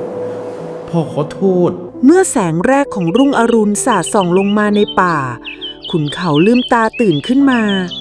ร่างกายยังคงปวดร้าวไปหมด เขามองไปรอบตัวอย่างเลื่อนลอย ความหวังที่จะเห็นพ่อ เขาลุกขึ้นยืนอย่างอ่อนแรง และตัดสินใจเดินไปข้างหน้าอย่างไร้จุดหมาย พยายามหาทางออก แต่ป่าก็ดูกว้างใหญ่เกินกว่าจะเข้าใจได้ ครับ ผมหิวข้าว พ่ออยู่ไหน ผมอยากกลับบ้าน ขุนเขาพยายามหาผลไม้ป่ากิน และดื่มน้ำจากลำธารเล็กๆ เขานั่งพักใต้ต้นไม้ใหญ่ พยายามรวบรวมสติ แต่ความหิวโหยและความโดดเดี่ยวก็กัดกินหัวใจ เขาเดินต่อไปทั้งวัน จนกระทั่งตะวันลับขอบฟ้าอีกครั้ง ร่างกายเล็กๆของขุนเขาอ่อนแรงจนถึงขีดสุด เขาหลับไปทั้งความเหนื่อยล้าและความหวาดหวั่น เช้าวันรุ่งขึ้น ขุนเขาลืมตาตื่นขึ้นมาอีกครั้ง ร่างกายยังคงอ่อนล้า แต่สิ่งที่เขาเห็นทำให้ดวงตาเบิกกว้างด้วยความตกใจระคนหวาด พวก ก เขา ลั จะ ว ทำร้ายฉันไหมกันกลัว เบื้องหน้าเขาไม่ห่างออกไปนัก มีร่างขนาดมหึมาของช้าง3 ตัวกำลังยืนอยู่ ตรงนั้นด้วย มันคือพลายมงคล พ่อช้างขนาดใหญ่สง่างาม พังสร้อย แม่ช้างที่ดูอ่อนโยน และพลายอ่อน แม่คะ ลูกช้างตัวน้อย เรา ที่ ต้อง กำลัง ช่วยเขา จ้อง นะคะ มองมาที่เขาด้วยแววตาอยากรู้อยากเห็น ขุนเขามองไปยังช้างทั้ง3ด้วยความรู้สึกหวาดกลัว แต่ในความกลัวนั้น ก็มีความรู้สึกบางอย่างที่ไม่เคยเจอมาก่อน ทำไมฉันไม่รู้สึกกลัวเลยนะ ทำไมความรู้สึกนี้มันแปลก ร่างกายเล็กๆสั่นเทาไปหมด เขาพยายามถอยหลังหนีแต่ก็ไม่มีแรงจะขยับไปไหนได้ไกลนัก หัวใจของเขาเต้นรัวราวกับกลองศึก แต่แล้วทันใดนั่นเองเสียงหนึ่งก็ดังขึ้นในห้วงความคิดของเขา เป็นเสียงที่อ่อนโยนและอบอุ่น ราวกับกระซิบอยู่ข้างหู ไม่ต้องกลัว เสียงนั้นมาจากไหนขุนเขาเงยหน้ามองไปที่ช้างอย่างสงสัย ดวงตาเบิกกว้างเมื่อตระหนักได้ว่า เสียงนั้นมาจากพังสร้อย แม่ช้างตัวใหญ่ที่ยืนอยู่ตรงหน้าเขาขุนเขาไม่รู้ว่าทำไม แต่เขารับรู้ได้ถึงความรู้สึกที่ช้างต้องการจะสื่อ จากนั้นพลายอ่อนลูกช้างตัวน้อยที่จ้องมองเขามาตลอด ก็ค่อยๆเดินเข้ามาใกล้ ขยับงวงเล็กๆมาแตะที่แขนของขุนเขาเบาๆอย่างเป็นมิตร ขุนเขารู้สึกได้ถึงความอบอุ่นที่ส่งผ่านงวงเล็กๆนั้น พร้อมกับเสียงที่ดังขึ้นในใจของเขา ตามมาสิพวกเราจะช่วยตามหาพ่อกับแม่ให้ขุนเขาประหลาดใจเป็นอย่างมากที่เขาสามารถเข้าใจสิ่งที่พลายอ่อนสื่อสารได้ และที่มากไปกว่านั้นคือ ลูกช้างตัวนี้กำลังชวนเขาไปกับพวกมัน และจะช่วยตามหาพ่อกับแม่ให้ด้วย ความกลัวที่มีอยู่ก่อนหน้ามันลายหายไปราวกับไม่เคยมีอยู่ขุนเขาพยักหน้าเล็กน้อยพลายอ่อนจึงค่อยๆเดินนำไปช้าๆ พวกเราไปกันเถอะ เย้เย้ ขุนเขาเริ่มออกเดินตามลูกช้างไปโดยไม่ลังเล เขารู้สึกเหมือนได้รับโอกาสอีกครั้ง เหมือนมีแสงสว่างนำทางในความมืดมิดของป่า พลายมงคลและพังสร้อยเดินตามมาด้านหลังอย่างช้าๆ ราวกับจะปกป้องคุ้มครอง ตั้งแต่วินาทีนั้นขุนเขาก็ได้กลายเป็นส่วนหนึ่งของฝูงช้างนี้อย่างสมบูรณ์ และเริ่มต้นการเดินทางครั้งใหม่ในป่าลึก พร้อมกับครอบครัวที่ไม่คาดฝัน 1 อาทิตย์ผ่านไปอย่างรวดเร็ว ราวกับความฝัน ขุนเขาได้ใช้ชีวิตอยู่กับครอบครัวช้างในป่าอย่างเต็มตัว ตลอดทั้งวันเขาเรียนรู้และใช้ชีวิตแบบที่ช้างใช้กัน วันนี้สนุกเป็นบ้าเลยพลายอ่อน เรามานอนกันดีกว่า ได้ฮะ พี่ขุนเขา ทุกเช้าเขาตื่นพร้อมกับฝูงช้างที่ออกหาอาหาร เขาเดินตามพลายมงคลและพังสร้อยไปตามเส้นทางที่เต็มไปด้วยพืชพันธุ์นานาชนิด เรียนรู้วิธีเลือกกินใบไม้ กิ่งไม้ ผลไม้ป่า และรากไม้ที่ช้างกินได้ โดยมีพลายอ่อนคอยเดินเคียงข้างไม่ห่าง พี่ขุนเขา ขุนเขาได้เรียนรู้ที่จะฟังเสียงป่า เสียงใบไม้ไหว เสียงน้ำไหล และเสียงร้องของสัตว์ต่างๆ ที่ล้วนมีความหมาย เขาเรียนรู้ที่จะระวังภัยจากกลิ่นแปลกปลอม และเสียงที่ผิดปกติ จากการเฝ้าสังเกตพฤติกรรมของพ่อแม่ช้างที่คอยระแวดระวังอยู่เสมอ เขาได้เห็นความแข็งแกร่งของพลายมงคลที่คอยปกป้องฝูง และความอ่อนโยนของพังสร้อยที่คอยดูแลพลายอ่อนและตัวเขาเอง ความหวาดกลัวที่เคยมีต่อป่าค่อยๆลดลงไป กลายเป็นความรู้สึกปลอดภัยและผูกพันกับผืนป่าแห่งนี้มากขึ้นเรื่อยๆพลายอ่อนกลายเป็นเพื่อนสนิทที่สุดของขุนเขา พวกเขาเล่นกันตามลำธารวิ่งไล่กันไปมาในพงหญ้า ความผูกพันระหว่างขุนเขาและพลายอ่อนแน่นแฟนขึ้นทุกวันราวกับพี่น้องคลานตามกันมาจริงๆ ในขณะที่พ่อและแม่ช้างต่างก็คอยดูแลขุนเขาอย่างไม่ห่างสายตา เรากับว่าเขาคือลูกอีกคนหนึ่งของพวกเขาเหมือนจะมีเรื่องไม่ดีเกิดขึ้น แม้1 อาทิตย์จะผ่านไปแล้ว และยังไม่มีวิแววของพ่อแม่ขุนเขาเลย แต่ขุนเขากลับรู้สึกว่าที่นี่ในฝูงช้างนี้คือบ้านของเขาแล้ว จะมีรอยเท้าช้างอยู่ด้วย โปรดระมัดระวัง แต่อีกมุมหนึ่งของป่าลึกนั้น ทีมพรานล่าสัตว์ผู้โหดเหี้ยมกำลังเริ่มเคลื่อนไหว เปรมชัย หัวหน้ากลุ่มพรานล่าสัตว์ผู้มีชื่อเสียงเช้าโชว์ก้าวเดินนำลูกสมุนเข้ามาในป่าลึกด้วยสีหน้าอำมหิต เขากวาดสายตามองไปรอบๆอย่างหิวโหย ราวกับนักล่าผู้หิวกระหาย ก่อนจะเอ่ยปากสั่งเสียงดุร้ายว่าพ่อแกฟังให้ดีเป้าหมายของเราคือพ่อช้างที่มีงางามที่สุดงาของมันมีมูลค่าสูงมากจนเราจะรวยกันเละเทะ ของมันไปขายให้พวกจีนเทา ลูกสมุนของเปรมชัยพยักหน้าหงึกงักดวงตาเป็นประกายด้วยความโลภพวกมันเริ่มเดินหน้าเข้าสู่ผืนป่าอย่างเงียบเชียบพร้อมอาวุธร้ายแรงในมือโดยไม่รู้เลยว่ากำลังจะมุ่งหน้าไปยังจุดที่ครอบครัวช้างและเด็กชายกำลังพักผ่อนอย่างมีความสุขภัยอันตรายที่มองไม่เห็นกำลังคืบคลานเข้าใกล้พวกเขามาทุกขณะ ในค่ำคืนนั้น หลังจากการพักผ่อนอันแสนสบายและภัยร้ายที่ซ่อนเร้น ขุนเขานอนหลับสนิทท่ามกลางอ้อมกอดของครอบครัวช้างที่โอบล้อม ขุนเขาฝันเห็นพ่อของเขา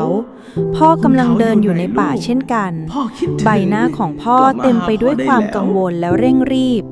พ่อตะโกนเรียกชื่อเขาซ้ำๆว่า คุณเขา คุณเขา คุณเขาพยายามวิ่งเข้าหาพ่อ พยายามตะโกนตอบ แต่ไม่ว่าจะวิ่งเท่าไหร่ ระยะห่างระหว่างพวกเขากลับยิ่งห่างออกไปเรื่อยๆ ภาพของพ่อค่อยๆเลือนหายไปในความมืดที่ไกลออกไป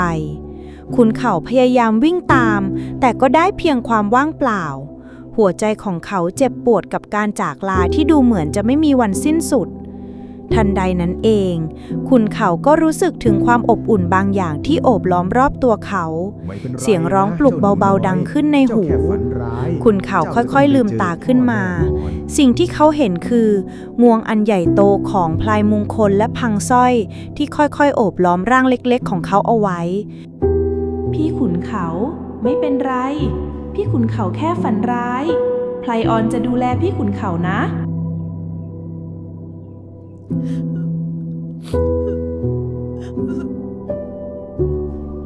ความอบอุ่นที่ได้รับนั้นเหมือนกับอ้อมกอดของพ่อและแม่ของเขาเอง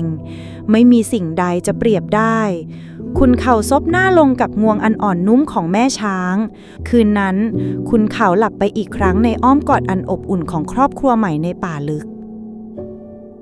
เสียงน่าสะพรึงกลัวดังกึกก้องไปทั่วผืนป่า เสียงปืนที่ดังสนั่นหวั่นไหวตามมาด้วยกลิ่นควันปืนที่ลอยคละคลุ้งไปตามลมทำให้ครอบครัวช้างและขุนเขาที่กำลังหากินอยู่บริเวณใกล้เคียงต้องหยุดชะงักลง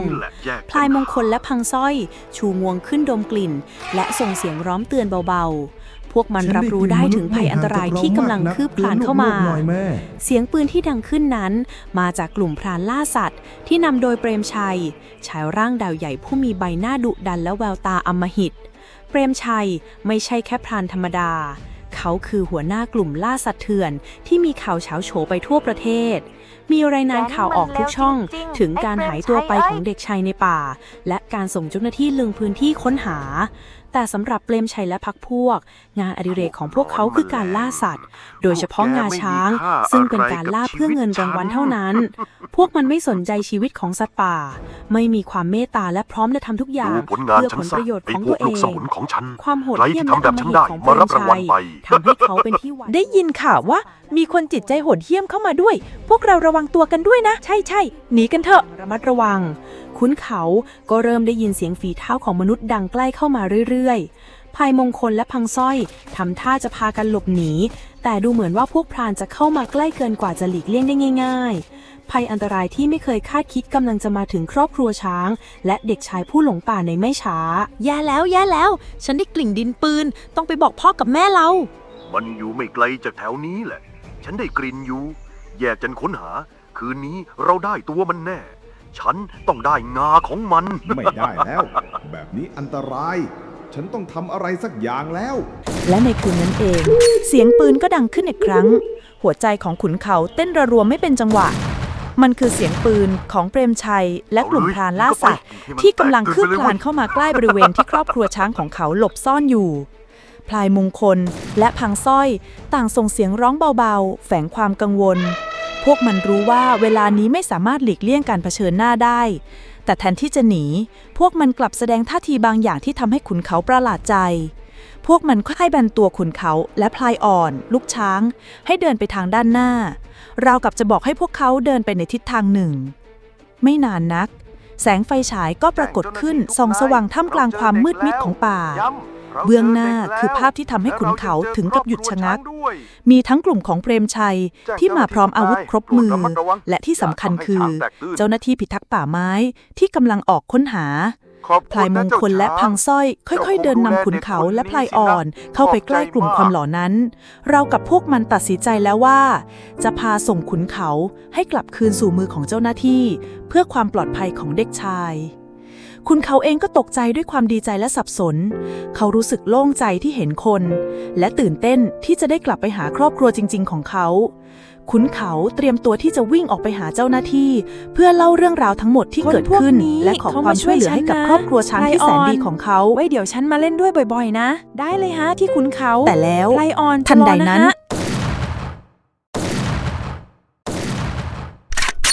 เฮ้ย มันยิงช้าง แกทำอะไรของแกวะ พ่อพี่ขุนเขา แม่สร้อยโดนยิง เปรมชัยหัวหน้ากลุ่มพรานล่าสัตว์ ยืนถือปืนในมือด้วยแววตาที่ไร้ซึ่งความเมตตากระสุนปืนพุ่งตรงเข้าใส่ร่างของพังสร้อยแม่ช้างผู้แสนอ่อนโยน เลือดสีแดงฉานเริ่มไหลซึมลงมาบนผืนป่า ร่างอันใหญ่โตของพังสร้อยซุดลงกับพื้นอย่างช้าๆก่อนที่จะล้มลงแน่นนิ่งไปต่อหน้าต่อตาของทุกคนณวินาทีนั้นทุกคนต่างตกตะลึงกับสิ่งที่เปรมชัยทำแม้แต่เจ้าหน้าที่พิทักษ์ป่าไม้ที่เข้ามาในที่เกิดเหตุต่างก็ยืนนิ่งด้วยความตกใจไม่คาดคิดว่าคนเราจะโหดเหี้ยมได้ถึงเพียงนี้ ขุนเขาและพลายอ่อน ลูกช้างส่งเสียงร้องไห้โฮด้วยความเสียใจและเจ็บปวดดวงตาของขุนเขาเบิกกว้างด้วยความตกใจและน้ำตาที่ไหลอาบแก้มภาพของพังสร้อยที่ล้มลงนั้นช่างเป็นภาพที่น่าสะเทือนใจเกินกว่าที่เด็กน้อยจะรับไหวพลายอ่อนเองก็ส่งเสียงร้องโหยหวนอย่างเจ็บปวดเสียงนั้นเต็มไปด้วยความอาลัยอาวรณ์ที่ดังไปทั่วผืนป่าพลายมังคลพ่อช้างผู้ยิ่งใหญ่สั่นไปทั้งตัวด้วยความโกรธแค้นดวงตาของเขาแดงก่ำด้วยโทสะเขาไม่มีทางทนเห็นคู่ชีวิตและแม่ของลูกต้องมาจบชีวิตลงเช่นนี้ได้พลายมังคลคำรามลั่นป่าด้วยความเกรี้ยวกราดและพุ่งเข้าใส่กลุ่มของเปรมชัยและเจ้าหน้าที่อย่างบ้าคลั่งเขาวิ่งไล่เหยียบผู้คนอย่างไร้สติเสียงกรีดร้องดังระงมเจ้าหน้าที่และลูกสมุนของเปรมชัยหลายคนล้มลงบาดเจ็บสาหัสจากการถูกเหยียบย่ำพลายมังคลอวรวาทไปทั่วบริเวณราวกับไม่สนสิ่งใดอีกแล้วนอกจากความแค้นที่สุมอยู่ในอกเสียงร้องไห้ของขุนเขาและพลายอ่อนยังคงดังระงมปวดร้าวไปถึงหัวใจของทุกคนเสียงร้องไห้ของขุนเขาและพลายอ่อนพลายมงคลพ่อช้างยังคงอาละวาดด้วยความโกรธแค้นแต่แล้วเปรมชัยผู้โหดเหี้ยมที่รอดจากการถูกเหยียบย่ำอย่างเหลือเชื่อก็พยุงตัวลุกขึ้นมาได้อย่างยากลำบากดวงตาของเขายังคงเต็มไปด้วยความอำมหิตและความบ้าคลั่งเขายกปืนขึ้นอีกครั้งหมายจะยิงใส่พลายมงคลเจ้าหน้าที่พิทักษ์ป่าไม้พยายามตะโกนห้ามปรามหยุดนะอย่าทำแบบนั้นแต่เปรมชัยไม่สนใจเสียงใดๆเขามองเห็นเพียงงามงดงามที่เขาต้องการเท่านั้นและแล้วสิ่งที่ไม่ควรจะเกิดก็เกิดขึ้นเปรมชัยลั่นไกปืนกระสุนพุ่งตรงเข้าสู่ร่างของพลายมงคลอย่างจังแต่ด้วยแรงแค้นและสัญชาตญาณสุดท้ายพลายมงคลกลับฮึดสู้เขาคำรามลั่นป่าด้วยความเจ็บปวดและโกรธเกรี้ยวก่อนจะพุ่งเข้าใส่เปรมชัยอย่างบ้าคลั่งโดยไม่คิดชีวิตร่างอันมหึมาของพ่อช้างวิ่งเข้าชนเปรมชัยอย่างแรงล้มทับและเหยียบย่ำร่างของเปรมชัยจนเสียชีวิตคาที่แต่ชัยชนะครั้งสุดท้ายนี้ก็ต้องแลกมาด้วยราคาที่แสนแพงพลายมงคลไม่อาจทนพิษบาดแผลได้ก่อนจะทรุดซุดหวบลงข้างกายของพังสร้อยทั้งพ่อช้างและแม่ช้างต่างล้มลงแน่นนิ่งไปด้วยกันก่อนที่ลมหายใจสุดท้ายจะหมดไปพลายมงคลและพังสร้อยได้สื่อสารผ่านทางใจกับขุนเขาและพลายอ่อนเสียงของพวกมันดังขึ้นในห้วงความคิดของเด็กชายและลูกช้างจงปกป้องกันและกันนะจากนี้ไปช่วยดูแลพลายอ่อนด้วยนะขุนเขาบรรยากาศในที่เกิดเหตุเต็มไปด้วยความเงียบงันและโศกเศร้าทุกคนไม่ว่าเจ้าหน้าที่หรือแม้แต่ลูกน้องของเปรมชัยที่รอดชีวิตต่างก็พากันร้องไห้ด้วยความสะเทือนใจกับภาพที่เห็นเหตุการณ์นี้ได้สร้างความเจ็บปวดอย่างแสนสาหัสกับขุนเขาและพลายอ่อนเจ้าหน้าที่พิทักษ์ป่าไม้ได้เข้าจับกุมและดำเนินคดีกับกลุ่มคันล่าสัตว์ที่เหลือทันทีเหตุการณ์อันน่าสลดนี้ถูกถ่ายทอดออกไปและสร้างความสะเทือนใจไปทั่วทั้งประเทศ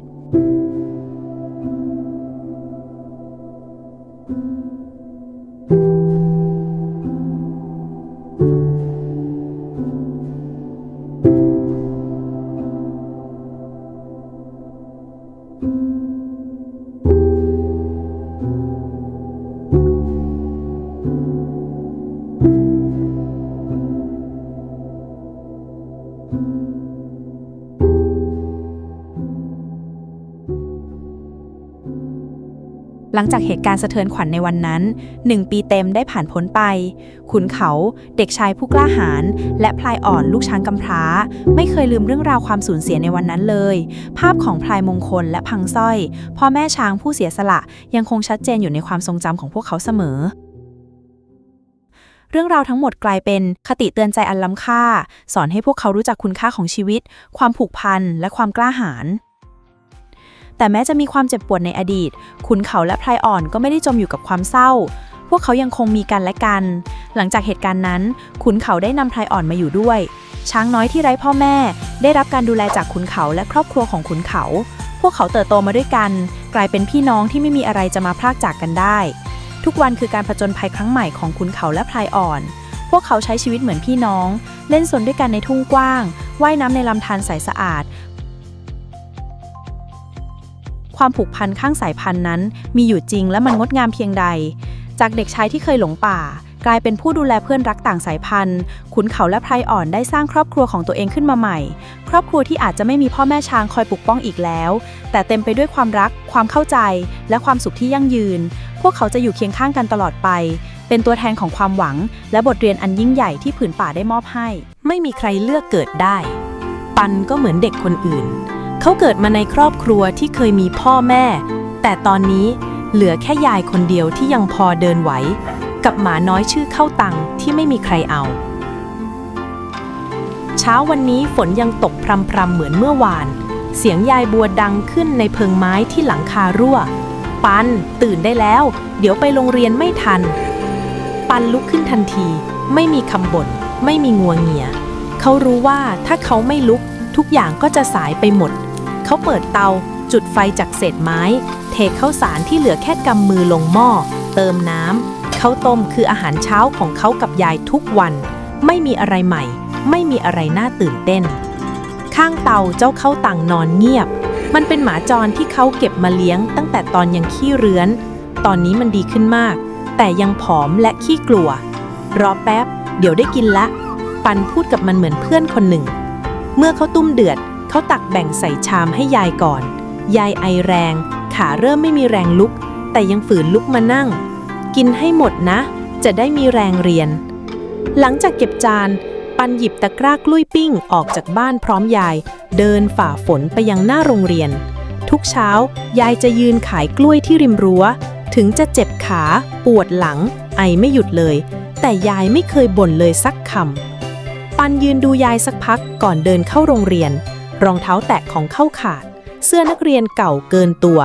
มีรอยปะตรงแขนเสื้อกับคอปกที่เริ่มหลุดลุ่ยเสียงหนึ่งดังขึ้นจากรั้ว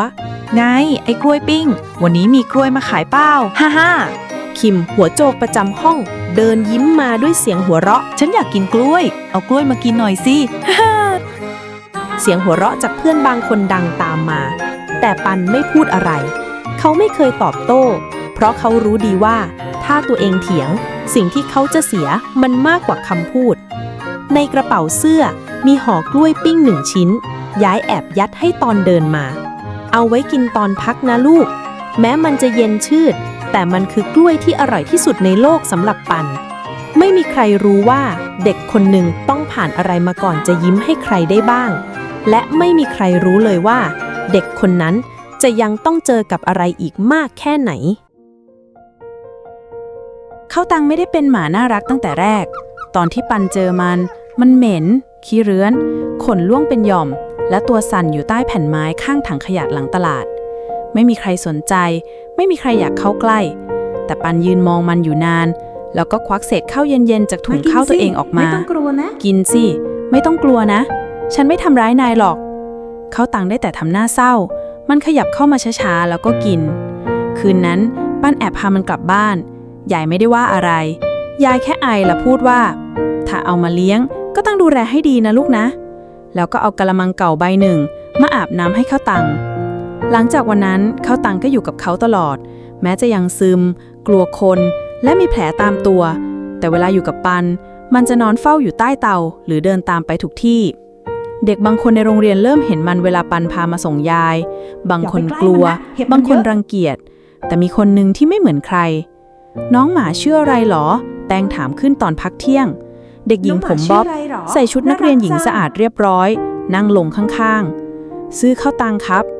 มันน่ารักนะตาเศร้าดีแป้งพูดแล้วหยิบข้าวจากกล่องข้าวตัวเองแบ่งให้ปันนิ่งไปเขาไม่คิดว่าจะมีใครทำแบบนี้เด็กผู้หญิงคนนี้ไม่กลัวไม่รังเกียจไม่ถามว่าทำไมต้องเลี้ยงหมาจร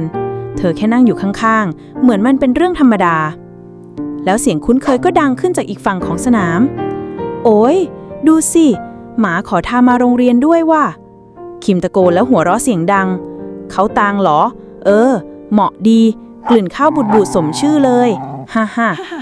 เพื่อนบางคนหัวเราะตาม บางคนมองเฉยๆ ปันไม่ตอบ ไม่หันกลับไป แต่ครั้งนี้เขาไม่ได้รู้สึกเดียวดายเหมือนทุกที เพราะข้างๆเขามีแป้งนั่งอยู่ กับข้าวตังที่ตอนนี้เงยหน้าขึ้นมาเลียมือเขาเบาๆ ชีวิตของแป้งที่ไม่มีใครรู้ แป้งต้องกินยาทุกวัน แม่เตือนเสมอว่าอย่าลืมกินยานะลูก บ้านของแป้งเป็นห้องเช่าเล็กๆใกล้โรงงานพ่อทำงานกะกลางคืน แม่ทำข้าวกล่องส่งตลาด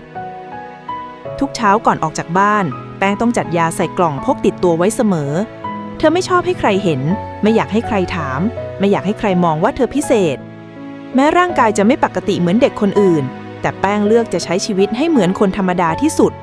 ที่โรงเรียนเธอพยายามไม่ให้ใครรู้ว่าเธอเหนื่อยง่าย ครูบางคนรู้ว่าร่างกายเธอบอบบาง แต่ก็ไม่มีใครกล้าพูดเรื่องนี้ต่อหน้าเธอ เพราะแป้งไม่เคยแสดงออกว่าเธออ่อนแอ กลับกันเธอเป็นเด็กที่กล้าหาญที่สุดในห้อง เป็นคนแรกที่กล้ายกมือเถียงคิมตอนเขาแกล้งคนอื่น เป็นคนเดียวที่กล้าเดินไปนั่งข้างปันในวันที่ไม่มีใครอยากเข้าใกล้เด็กจนๆกับหมาจรจัด หลังเลิกเรียนเธอรีบกลับบ้านไปทำอาหารให้พ่อแม่ รีบซักผ้าทำทุกอย่างที่ทำได้เพื่อช่วยพ่อและแม่ กลางคืนแป้งต้องนอนพร้อมสายเครื่องวัดหัวใจ ถ้ามีอาการผิดปกติมันจะส่งเสียงเตือนทันที ในโรงเรียนเธอเหมือนเด็กหญิงธรรมดา แต่ที่บ้านเธอคือเด็กหญิงที่ต้องแข็งแรงกว่าที่ร่างกายจะรับไหว ไม่มีใครรู้ว่าแต่ละวันเธอต้องฝืนแค่ไหน เพื่อที่จะได้ใช้ชีวิตเหมือนเด็กคนอื่น อย่างน้อยในโรงเรียนที่เธอไม่อยากให้ใครรู้ว่าเธออาจจะอยู่ได้อีกไม่นาน คิมเป็นลูกคนรวย บ้านใหญ่ รถหรู มีพ่อแม่พร้อมทุกอย่าง แต่ไม่มีใครเคยถามว่าเขามีความสุขไหม ตอนเช้าพ่อของคิมไม่เคยพูดคำว่าตั้งใจเรียนนะลูก มีแต่เสียงสั่งงานในโทรศัพท์ กับสีหน้าขึงขังที่เต็มไปด้วยความคาดหวัง เรียนให้ได้ที่ 1นะเว้ย ถ้าไม่ได้แก่เตรียมตัวไปใช้แรงงานได้เลย คิมกลืนข้าวทางน้ำตาแล้วคว้าเป้เดินออกจากโต๊ะ แม่ไม่ได้ตามไปปลอบใจ ไม่มีแม้แต่สายตามอง เพราะเธอยังยุ่งกับการเลือกกระเป๋าแบรนด์ใหม่ในมือถือ ในโรงเรียนคิมเป็นคนที่ดูเกเรชอบกวนเพื่อนแต่เรียนเก่ง แต่ไม่มีใครรู้ว่าเขากลัวจะผิดพลาดแค่ไหน เขาเคยสอบได้ที่ 2แล้วพ่อสั่งให้ลุกออกจากโต๊ะอาหารทันที คิมอาจดูเกี้ยวกาดกับเพื่อนเพราะมันเป็นที่เดียวที่เขารู้สึกว่าเขาควบคุมอะไรได้ที่บ้านเขาพูดไม่ได้แม้แต่คำว่าไม่ไหวในคืนวันศุกร์เขานั่งมองรางวัลเก่าๆบนชั้นเหรียญทองแข่งวิทย์แข่งคณิตแต่ไม่มีภาพถ่ายครอบครัวที่ไหนเลยไม่มีคำชมไม่มีรอยยิ้มมีแต่กรอบเปล่าๆบนผนังที่แม่บอกว่าเอาไว้ใส่เกียรติบัตรรางวัลใหญ่กว่านี้คิมไม่เคยร้องไห้ให้ใครเห็นแต่เขาเคยขังตัวเองในห้องแล้วตะโกนใส่หมอนว่าฉันต้องเก่งไปทำไมนี่ฉันเลือกอะไรเองได้บ้างไหมฉันอยากรู้วันต่อมาฝนตกตั้งแต่ยังไม่เลิกเรียนน้ำเริ่มขังหน้าโรงเรียนนักเรียนบางคนมีร่มบางคนมีรถมารับปันยืนรอฝนซาเพราะไม่มีร่มไม่มีเสื้อกันฝนไม่มีใครมารับเขาวางแป้ไว้บนหัวแล้ววิ่งไปหายายยังคงนั่งไขกล้วยอยู่ที่เดิมยายกลับบ้านกันเถอะฝนตกแล้วยายเปียกหมดแล้วยายพยายามฝืนเดินแต่เดินได้ไม่ไกลมากนักแต่ทันใดนั้นยายลื่นล้มหัวฟาดกับพื้นอย่างจังปันตกใจรีบเข้าไปประคองยายได้ยินปันไหมคนแถวนั้นไม่มีใครเห็นเพราะฝนตกหนักมากยายไม่ตอบสนองริมฝีปากซีดจางลมหายใจเริ่มแผ่วเบาปันตะโกนขอความช่วยเหลือเขาทำอะไรไม่ถูกเขาตะโกนซ้ำๆจนสุดเสียงช่วยด้วยครับใครก็ได้ช่วยยายผมหน่อยครับในที่สุดรถพยาบาลมาถึงในไม่กี่นาทีปันยืนตัวเปียกมือไม้สั่นตอนที่เขาเห็นยายถูกยกขึ้นเปลเขาจะตามขึ้นรถด้วยแต่พนักงานถามมีญาติผู้ใหญ่มาด้วยไหมลูกปันสายหน้าไม่มีครับผมอยู่กับยายแค่2 คนพอถึงโรงพยาบาลปันนั่งรออยู่นอกห้องฉุกเฉินเสื้อผ้าเปียกแนบตัวเขาไม่รู้ว่าจะติดต่อใครไม่มีโทรศัพท์ไม่มีเงินไม่มีผู้ใหญ่มีเพียงเงิน50 บาทในกระเป๋ากางเกงที่ยายเคยยัดไว้ให้ซื้อข้าวตอนกลางวันผ่านไปเกือบชั่วโมงพยาบาลเดินออกมาหาเขายายปลอดภัยแล้วนะลูกไม่ต้องห่วงพักฟื้นอยู่ในห้องพักรอให้อาการดีขึ้นก่อนปันพยักหน้าน้ำตาซึมไม่กี่นาทีต่อมาครูประจำชั้นของเขารีบมาถึง ปันครูขอโทษนะ ที่เพิ่งรู้เรื่อง ปันเงยหน้ามองครู ครูไม่พูดอะไรต่อ แค่ย่อตัวลงแล้วกอดเขาแน่นๆ เรื่องของปันดังไปทั่วโรงเรียน วันต่อมาหลังจากยายบัวเข้าโรงพยาบาล ครูเรียกปันไปคุยตอนเลิกเรียน ปันครูมีเรื่องอยากให้รู้ก่อนใคร เสียงครูเรียบนิ่งแต่สีหน้าไม่เหมือนทุกครั้ง แป้งเข้าโรงพยาบาลเมื่อคืนอาการทรุดตอนนี้เธออยู่ห้องข้างๆห้องของยายเธอเลย ปันนิ่งเขาไม่พูดอะไรแต่รีบวิ่งออกจากโรงเรียนไปที่โรงพยาบาลทันที เมื่อมาถึงปันขอพยาบาลเข้าไปเยี่ยมยายแล้วเดินไปดูห้องข้างๆประตูเปิดนิดเดียวเขาเห็นแป้งนอนอยู่บนเตียงมีสายโยงจากจมูกและเครื่องวัดคลื่นหัวใจที่ขึ้นลงช้า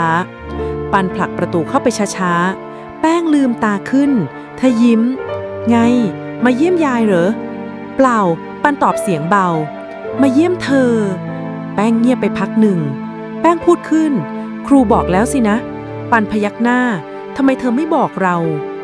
ไม่อยากให้เธอมองเราต่างจากเดิมเราไม่อยากให้ใครคิดว่าเราอ่อนแอปันไม่รู้จะตอบอะไรเขาเดินไปนั่งข้างเตียงหยิบกระดาษจากกระเป๋างั้นเรามาเขียนความฝันตอนโตกันเถอะเขาวางกระดาษแผ่นหนึ่งลงบนโต๊ะเขียนหัวข้อไว้ว่าลิสต์ความฝันของเราแป้งยิ้มแม้หัวใจเธอจะอ่อนแรงแต่มือเธอยังจับดินสอขึ้นมาเขียนคำแรกว่าไปทะเลครั้งแรกในชีวิตช่วยเหลือคนที่ด้อยโอกาสลิสต์ถูกเขียนต่อเรื่อยๆปันเขียนฉันอยากเป็นหมอแป้งเขียนฉันก็อยากเป็นครูนะแป้งและปันต่างเขียนความฝันของตัวเองลงบนลิสต์กระดาษและพากันหัวเราะมีความสุขไม่กี่วันต่อมายายบัวอาการดีขึ้นหมออนุญาตให้กลับไปพักฟื้นที่บ้านส่วนแป้งได้ขอกลับไปเรียนและใช้ชีวิตสุดท้ายกับครอบครัวและเพื่อนๆวันที่เธอเดินเข้าโรงเรียนทุกสายตาไม่ได้มองด้วยความสงสารแต่มองด้วยความเคารพเด็กๆในห้องลุกขึ้นยืนต้อนรับรวมถึงคิมที่เดินเข้ามาหยุดตรงหน้าก่อนพูดเสียงสั่นขอโทษนะที่เคยแกล้งเธอแล้วก็ปันด้วยปันเงียบแป้งหันไปมองแล้วพยักหน้างั้นเราเริ่มใหม่กันเถอะจากวันนั้นเป็นต้นมาไม่มีใครล้อใครอีกปันแป้งคิมและเพื่อนหลายคนเริ่มเล่นด้วยกันจริงๆและในที่สุดลิสต์ความฝันก็ถูกเติมจนเต็มแต่อย่างที่แป้งเคยพูดบางทีเราไม่ได้อยู่ได้นานเท่าที่ใจอยากอยู่หรอกเนอะ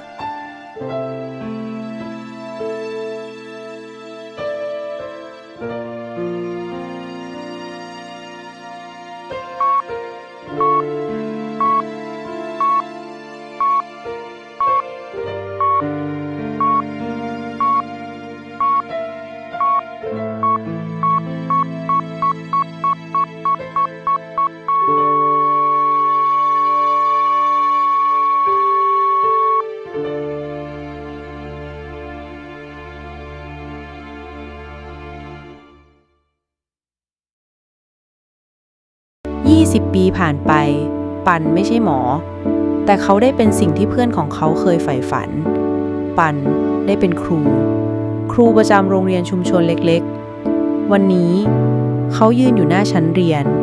เสื้อนักเรียนของเขากลายเป็นเสื้อเชิ้ตขาวของครูรองเท้าแตกขาดกลายเป็นรองเท้าผ้าใบเก่าแต่ยังใช้งานได้ดีเขาไม่ได้มีทุกอย่างแต่เขามีสิ่งหนึ่งที่เขาไม่เคยขาดเลยคือหัวใจและน้ำใจเจ้าเข้าตังจากไปนานแล้วมันอยู่กับปันจนถึงวันสุดท้ายของมันตอนที่ปันเรียนจบมหาลัยมันก็จากพร้อมกับยายแต่ความรักของมันไม่เคยหายไปจากบ้านหลังนั้นเลยมันได้มีลูกหลานเต็มบ้านให้ปันก่อนจากไปหมาไทยพันทาง10 กว่าตัวเต็มบ้านของปันเด็กๆในโรงเรียนเรียกพวกมันว่าเข้าตังจูเนียร์ยายบัวจากไปหลังวันรับปริญญาของปันพอดีเธอรอจนปันเรียนจบเธอยิ้มบอกว่ายายดีใจนะที่หลานจะได้มีงานดีๆทำแล้วเธอก็หลับไปอย่างสงบปันใช้ชีวิตครูอย่างที่แป้งเคยฝันไว้เขาไม่ใช่ครูที่เก่งที่สุดแต่เขาเป็นครูที่เด็กยากจนทุกคนกล้าเข้าใกล้เด็กที่ไม่มีรองเท้าเด็กที่ไม่มีเงินซื้อสมุดเด็กที่ไม่มีข้าวกินปันหาทางหาทุนให้พวกเขาทุกคนได้เรียนต่อเพราะเขาเคยเป็นเด็กแบบนั้นและเพราะเขาเคยมีเพื่อนที่ดีที่สุดที่เคยอยากเป็นครู เย็นวันนั้นในคาบเรียนของปัน เด็กชายคนหนึ่งยกมือถามขึ้น ครูครับ ผมอยากฟังนิทาน ครูมีนิทานเล่าให้ฟังไหมครับ ปันหัวเราะเบาๆมีสิ เขาพูด นิทานเรื่องนี้สร้างมาจากเรื่องจริงด้วยนะ เด็กๆเงียบบางคนวางเป้ลง บางคนหันมานั่งฟังอย่างตั้งใจ ไม่มีใครลุกไปไหน และเหมือนจะตั้งใจฟังมากๆและตรงนั้นในห้องเรียนไม้เก่าแต่มันอบอุ่นเพราะมันเต็มไปด้วยเรื่องราวของเพื่อนแท้ที่ไม่เคยจากไปจริงๆและมันอยู่ในหัวใจของปันตลอดไปเพื่อนที่แสนดีกับชีวิตที่เลือกเกิดไม่ได้ ณกลางผืนป่ากว้างใหญ่มีเสียงฝีเท้าเล็กๆของสัตว์ตัวหนึ่งเสียงของหัวใจดวงน้อยที่เคยมีพ่อและแม่แต่ตอนนี้มันโดดเดี่ยวเจ้ากวางน้อยตัวผอมยืนอยู่ใต้พุ่มไม้สายตาหวาดระแวงทุกทิศทางมันเป็นแค่ลูกกวางตัวหนึ่งเพราะพ่อและแม่ของมันถูกพรานล่าสัตว์ล่าไปนานแล้วอย่าไปไกลเกินไปนะลูกถ้าเห็นคนให้หนีทันทีเสียงสุดท้ายจากแม่กวางยังลอยวนในหัวเจ้ากวางน้อยเรียนรู้การหลบซ่อนเรียนรู้การจำเสียงปืนเรียนรู้ว่ามนุษย์บางคนไม่ใช่เพื่อนของสัตว์บางวันก็ไม่มีอะไรให้กินบางคืนมันก็ต้องวิ่งหนีสัตว์ร้ายแต่วันหนึ่งขณะเจ้ากวางน้อยกำลังค่อยๆเล็มยอดหญ้าใกล้ลำห้วยมันได้ยินเสียงฝีเท้าของมนุษย์ไม่ใช่เสียงเหยียบแบบล่าแต่เป็นเสียงหนักแน่นอ่อนโยนและไม่เร่งรีบเขามาอีกแล้วนกหัวขวานตะโกนกระรอก3 ตัวพากันวิ่งขึ้นต้นไม้กิ้งก่าเฝ้ามองอย่างสงบแล้วร่างชายคนหนึ่งก็ค่อยๆเดินมาเขาสวมหมวกผ้าใบเสื้อสีกลมกลืนกับธรรมชาติมือหนึ่งถือสมุดมือหนึ่งถือกล้อง2 ตาเก่าๆดวงตาเขาอ่อนโยนแต่เด็ดเดี่ยวสัตว์ในป่าบางตัวเรียกเขาว่าพ่อบางตัวเรียกว่าผู้เฝ้าป่าแต่สำหรับทุกชีวิตเขาคือลุงศิลป์ผู้ชายที่ไม่เคยกลัวปืนผู้ชายที่ไม่เคยถอยจากรอยเท้าคนล่าสัตว์และผู้ชายที่ยังคงเชื่อว่าป่าคือบ้านป่าคือหัวใจของสัตว์ทุกชนิดเสียงหนึ่งดังขึ้นข้างตัวลุงศิลป์ลุงคะรอหนูด้วยค่ะเด็กหญิงตัวเล็กๆวิ่งตามมาพร้อมเป้หลังสีเขียวมะกอกผูกผมเปีย2 ข้างดวงตาสดใสและมือหนึ่งถือสมุดวาดรูปเธอชื่อขิมเด็กหญิงที่มีความฝันอยากเป็นผู้พิทักษ์ป่าเหมือนพ่อของเธอและเหมือนลุงศิลป์เจ้ากวางน้อยมองทั้ง2 คนจากในพุ่มไม้ขามันยังสั่นแต่หัวใจมันอบอุ่นแปลกๆเป็นครั้งแรกในรอบหลายเดือนที่มันไม่อยากวิ่งหนีขิมยังไม่รู้ว่าหลังพุ่มไม้เล็กๆด้านซ้ายมีดวงตากลมโตคู่หนึ่งกำลังมองเธออยู่เจ้ากวางน้อยตัวผอมขยับขาเบาๆในพุ่มหญ้ามันยังไม่กล้าวิ่งหนีแต่มันก็ยังไม่กล้าเข้าใกล้ลุงศิลป์หยุดเดินเขาก้มลงแตะอะไรบางอย่างที่พื้นขิมเดินมาใกล้รอยเท้าเหรอลุงขิมถามเสียงเบาลุงศิลป์พยักหน้าใช่แล้วแต่ไม่ใช่สัตว์พวกเขาเดินหน้าต่อสายลมในป่าดูแปลกไปต้นไม้บางต้นมีรอยบากเปลือกไม้ถูกเฉือนลึกด้วยอะไรบางอย่างที่ไม่ใช่กิ่งไม้หักธรรมดาดูนี่สิลุงขิมชี้ไปยังขวดพลาสติกเก่าที่ยับยู่ยี่ตกอยู่ข้างโคนต้นไม้เจ้ากวางยังคงเฝ้ามองมันไม่เข้าใจว่าทำไมกลิ่นของป่าถึงเปลี่ยนไปในจุดนั้นที่ตรงนี้มีคนมาลุงศิลป์พูดเรียบๆเขามองไปรอบๆเหมือนกำลังฟังเสียงอะไรบางอย่างจากต้นไม้ขิมนิ่งเธอเปิดสมุดวาดภาพขึ้นจดรอยบากเส้นทางรอยเท้าและวันที่ทันใดนั้นเสียงกรอบแกรบก็ดังขึ้นจากอีกฟากของพงหญ้าขิมหันขวับลุงศิลป์ยกมือเตือนเบาๆอย่าเดินเร็วเสียงนั้นมันคือเสียงที่จงใจให้เงียบแต่ไม่สนิทพอเจ้ากวางน้อยสะดุ้งมันขยับตัวเตรียมจะหนี แต่หางตามันเห็นขิมที่ยังยืนนิ่งอยู่ ไม่ตื่นกลัว ไม่ไล่ตาม มีแต่ยิ้มและทักทาย เจ้ากวางน้อยไม่ต้องกลัวนะ หัวใจของมันเต้นแรง มันสับสนว่าจะวิ่งหนีเหมือนเช่นเคยหรือไม่ เพราะครั้งนี้มันรู้สึกว่ามันไม่รู้สึกถึงอันตรายอะไรเลย ลุงศิลป์พูดขึ้น เจ้ากวางน้อย เอ็งคงไม่มีพ่อแม่แล้วสินะ ความโดดเดี่ยวมันคงทรมานมากเลยใช่ไหม ไม่ต้องกลัวนะ หิวใช่ไหม มากินข้าวมา เจ้ากวางน้อยสับสนไม่รู้จะทำยังไง มันไม่เคยเจอแบบนี้มาก่อน ไม่เคยเจอมนุษย์ที่ใจดีแบบนี้ ไม่เคยมีความรู้สึกนี้ แต่มันไม่มั่นใจ มันวิ่งหนีตามที่แม่มันเคยเตือนไว้ มันวิ่งหายไปในป่า ลุงศิลป์และขิมก็ได้แต่เป็นห่วงมันจะเป็นยังไงที่อยู่อย่างโดดเดี่ยวในป่าใหญ่ หลังจากนั้นพวกลุงศิลป์และขิมก็เดินป่าไปเรื่อยๆ หลังจากเจ้ากวางน้อยวิ่งหายไปในป่า ลุงศิลป์และขิมก็ยังคงเดินต่อ สองข้างทางยังคงมีร่องรอยผิดปกติ เศษขวดน้ำ ขยะอาหาร ซองขนม นี่มันหนักกว่าที่คิดไว้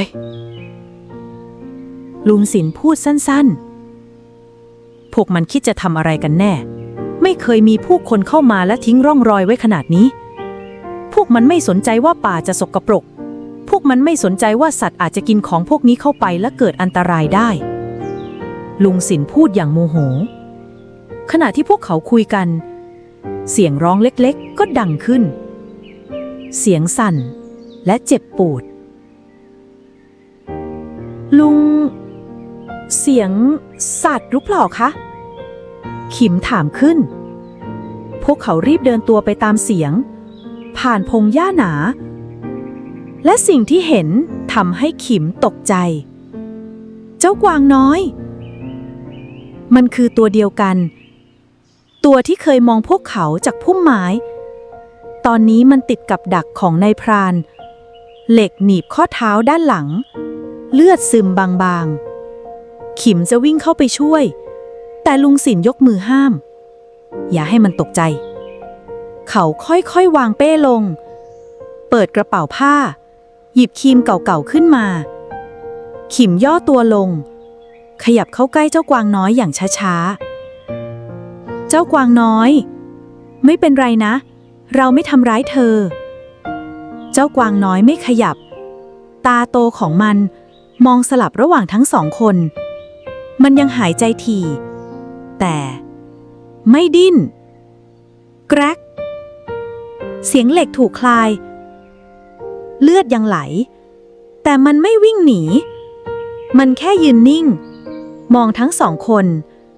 จากนั้นพวกเขาไม่พูดอะไรอีก ลุงศิลป์อุ้มมันไว้เบาๆ ขิมหยิบเสื้อกันฝนมาห่อตัวมัน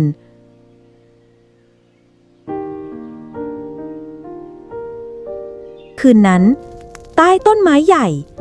มีไฟกองเล็กก่อขึ้นอย่างปลอดภัย ลุงศิลป์นั่งเงียบๆ ขิมนั่งข้างๆ ใช้ผ้าชุบน้ำเช็ดขาให้กวางน้อยเบาๆ มันยังไม่ไว้ใจเต็มที่ แต่มันก็ไม่หนีอีกแล้ว และคืนนั้นเจ้ากวางน้อยนอนข้างขิม หลับสนิทครั้งแรกในรอบหลายเดือน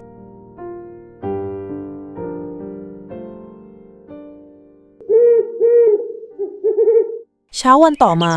ไม่ไกลมากนักจากที่ลุงศิลป์และขิมอยู่ ที่เชิงเขามีควันจางๆลอยขึ้นฟ้า ใต้เงาไม้ใหญ่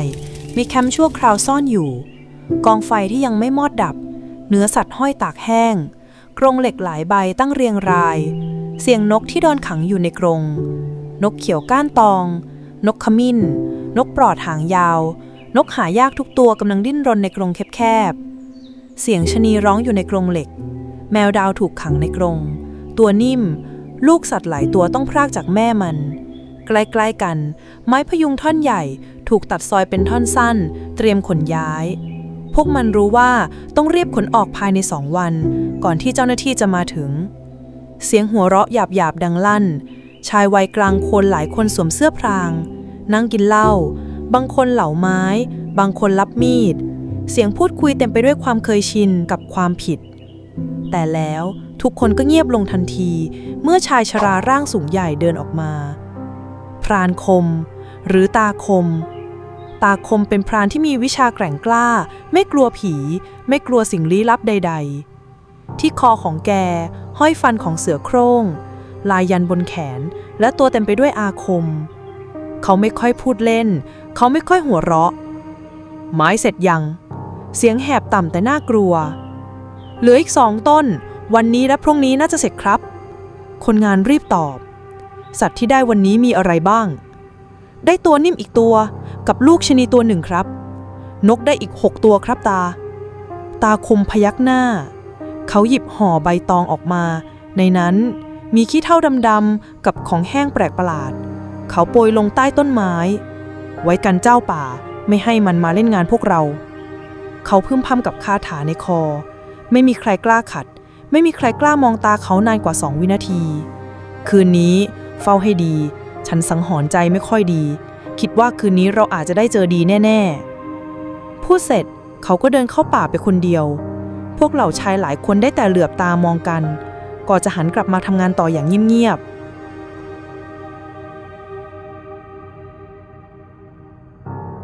ผ่านไปไม่นานระหว่างที่ตาคมเดินหาสัตว์ในป่าเขาเดินออกมาไกลจากแคมป์มากแต่ก็ไม่มีสัตว์ให้ล่าเขาจึงเดินกลับไปในเวลาเดียวกันลุงศิลป์ก็เดินหาอาหารเช้าผลไม้ไว้ให้ขิมและเจ้ากวางได้กินเขาเห็นชายแก่คนหนึ่งเสื้อผ้าสีขาวทั้งตัวไม่เหมือนคนเขารู้ทันทีว่านี่คือเทวดาผู้เฝ้าป่าแน่นอนเทวดาผู้เฝ้าป่าไม่พูดแล้วก็หายตัวไปลุงศิลป์รู้ทันทีว่าคืออะไรลุงศิลป์ตัดสินใจเขียนจดหมายทิ้งไว้ไม่ต้องตามหานะรออยู่ตรงนี้ลุงออกไปหาของป่าให้กินดูแลเจ้ากวางน้อยดีๆนะขิมเดี๋ยวลุงกลับมาเขาเขียนและทิ้งไว้ที่พักแรมเมื่อคืนจากนั้นลุงศิลป์ก็เดินไปตามทางที่ตาคมเดินไปเช้าวันนั้นแสงแดดอ่อนๆเสียงนกร้องเบาๆปลุกขิมให้ตื่นขึ้นเธอลืมตาขึ้นช้าๆมือคลำข้างตัวไม่มีใครอยู่มีเพียงเจ้ากวางน้อยที่กำลังเล็มยอดหญ้าอย่างสบายใจคิมลุกขึ้นมองไปรอบๆลุงศิลป์ไม่มีเสียงตอบกลับเธอเห็นกระดาษแผ่นหนึ่งวางอยู่บนขอนไม้คิมอ่านจบและนิ่งอยู่ครู่หนึ่งเธอมองหน้าเจ้ากวางน้อยแล้วหันกลับมามองทางป่าเราจะรอเฉยๆจริงๆหรอถ้าลุงศิลป์เดินไม่ไหวล่ะเราพอจะช่วยลุงศิลป์ได้นะเสียงในใจเธอดังขึ้นสุดท้ายเธอก็เก็บของใส่กระเป๋าแล้วเดินออกไปพร้อมกับเจ้ากวางน้อยขิมเดินไปตามทางเขี่ยพุ่มไม้ไปเรื่อยๆเสียงเจ้ากวางน้อยเดินตามอยู่ใกล้ๆเธอเขียนสัญลักษณ์ไว้บนต้นไม้เพื่อไม่ให้หลงทางระหว่างทางพวกเขาเจอรอยเท้าเก่าๆเจอเปลือกผลไม้ที่ถูกปอกทิ้งไว้แม้แต่เศษเชือกขาดๆที่พันติดต้นไม้ขิมเริ่มใจไม่ดีลุงศิลป์อยู่ไหนนะแต่แล้วเสียงฝีเท้าหนักๆดังมาจากด้านหน้าขิมหยุดเดินทันทีเจ้ากวางน้อยก็หยุดมันหูลู่กลัวจับใจแล้วร่างของชายชราร่างผอมสูงสักลายเต็มตัวก็เดินออกมาตาคมพรานผู้ลึกลับนี่เธอเป็นใครมาทำอะไรในป่าเสียงต่ำและเย็นขิมไม่กล้าตอบเจ้ากวางน้อยถอยหลังเล็กน้อยพูดจบตาคมก็พุ่งตัวเข้าไปจับกวางน้อยตัวเล็กแบบนี้ขายได้ตังค์เยอะแน่นอนอย่านะอย่าเอาไปเลยขอร้องค่ะคุณตาแต่ตาคมไม่สนใจเขาจับเจ้ากวางน้อยใส่กระสอบแล้วพายใส่หลังไป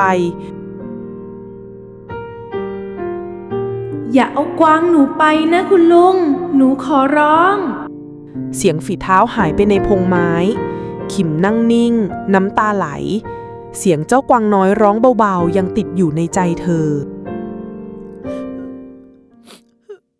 ลุงศิลป์เดินลัดเลาะไปตามแนวไม้ใหญ่เสียงขวานเสียงหัวเราะและกลิ่นควันจางๆพาเขามาถึงเบื้องหลังของความเจ็บปวดที่เบื้องหน้าใต้เงาไม้ใหญ่ มีทั้งกรงเหล็กใส่สัตว์ที่เขารู้จักเป็นอย่างดี สิ่งที่เขาเห็นทำให้เขาใจสลายสัตว์หลายตัวกำลังร้องหวาดกลัวลูกสัตว์หลายตัวกำลังร่ำไห้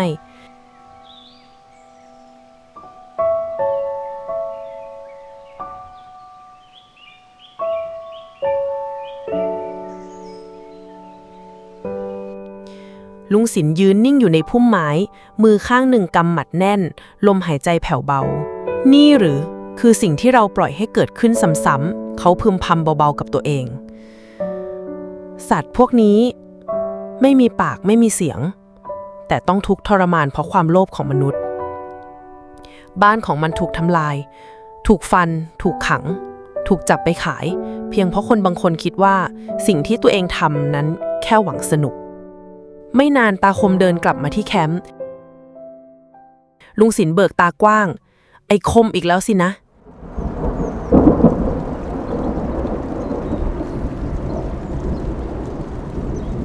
เขาไม่รอช้าลุงศิลป์ก้าวออกจากพุ่มไม้ท่ามกลางความตกใจของพวกพรานป่าตาคมหันขวับมาทันทีสายตาเย็นชาไม่เปลี่ยนไปจากวันก่อนปล่อยกวางนั่นซะลุงศิลป์พูดช้าๆแต่น้ำเสียงแน่นอ๋อเจ้าหน้าที่ศิลป์หลงมาถึงนี่ได้ยังไงตาคมพูดพลางยิ้มเยาะลุงศิลป์ไม่ตอบเขาเดินตรงไปยังกลางแคมป์พวกลูกน้องของตาคมต่างถอยหลังเพราะคนอย่างแกนี่แหละที่ทำให้ลูกสัตว์ต้องพรากจากพ่อแม่ที่ทำให้ป่าไม้ล้มตายที่ทำให้บ้านของพวกสัตว์กลายเป็นสวนสนุกของคนรวยพวกแกมันเห็นแก่ตัวฉันจะไม่ยอมให้แกทำลายป่านี้ไปมากกว่านี้อีกแล้ว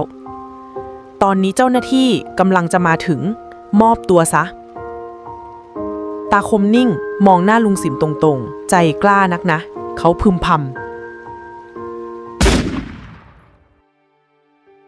ลุงศิลป์ซุดลงกับพื้น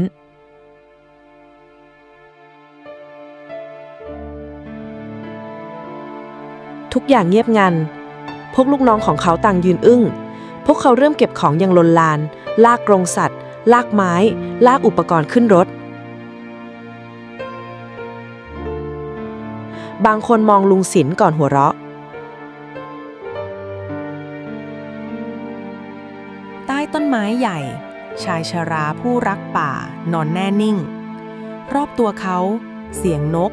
เสียงลมหายใจของสัตว์ที่อยู่บริเวณนั้นเหมือนจะร้องไห้เขาคือผู้เสียสละผู้ที่ต่อสู้เพื่อป่าไม้มาทั้งชีวิตเขาไม่ได้ต้องการอะไรนอกจากอิสระแก่สัตว์ทุกตัวแต่วินาทีสุดท้ายเขาเชื่อว่าเสียงปืนนัดนี้จะดังกว่าที่เคยเสียงหนึ่งที่คนทั้งประเทศควรจะฟังเสียงที่ดังไกลไปทั่วพื้นป่า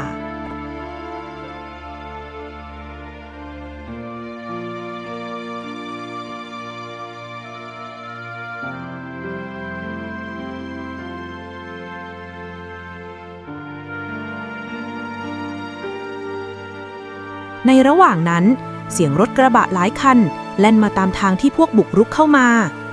เจ้าหน้าที่ป่าหลายนายกระโดดลงจากรถพร้อมอาวุธครบมือขิมนั่งอยู่ข้างในรถดวงตาเธอบวมแดงแต่ยังเต็มไปด้วยความหวังเมื่อเจ้าหน้าที่มาถึงพวกเขาตกใจกับภาพที่เห็นลุงศิลป์นอนแน่นนิ่งอยู่ใต้ต้นไม้ใหญ่ลุงศิลป์ขิมกระโดดลงจากรถวิ่งพรวดเข้าไปหาชายที่เธอรักเหมือนครอบครัวเขานอนนิ่งแต่ดวงตายังอ่อนโยนเหมือนเคยลุงอย่าเป็นอะไรนะขิมอยู่นี่แล้วลุงศิลป์พยายามลืมตามืออ่อนแรงของเขายุบขึ้นแตะมือของขิมเบาๆขิมจงปกป้อง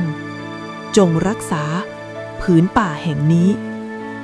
เพราะที่นี่คือบ้านของพวกเขาอย่าให้ใครมาทำร้ายบ้านของพวกเขาได้และจงรักษาชีวิตให้ดีนะขิมมือของเขาค่อยๆเลื่อนหล่นลงขิมร้องไห้ออกมาอย่างสุดหัวใจเธอกอดร่างของลุงศิลป์แน่น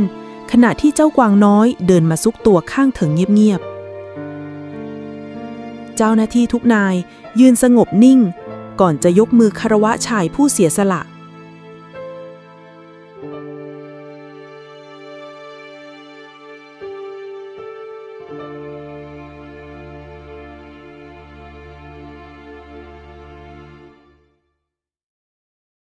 หลายวันผ่านไป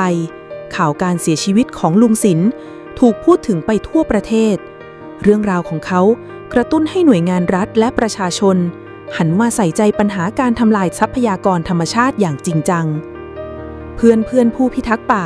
ได้ร่วมกันจัดตั้งมูลนิธิลุงศิลป์เพื่อสืบสารเจตนารมณ์ของเขาป่าทั่วประเทศถูกตรวจเข้ม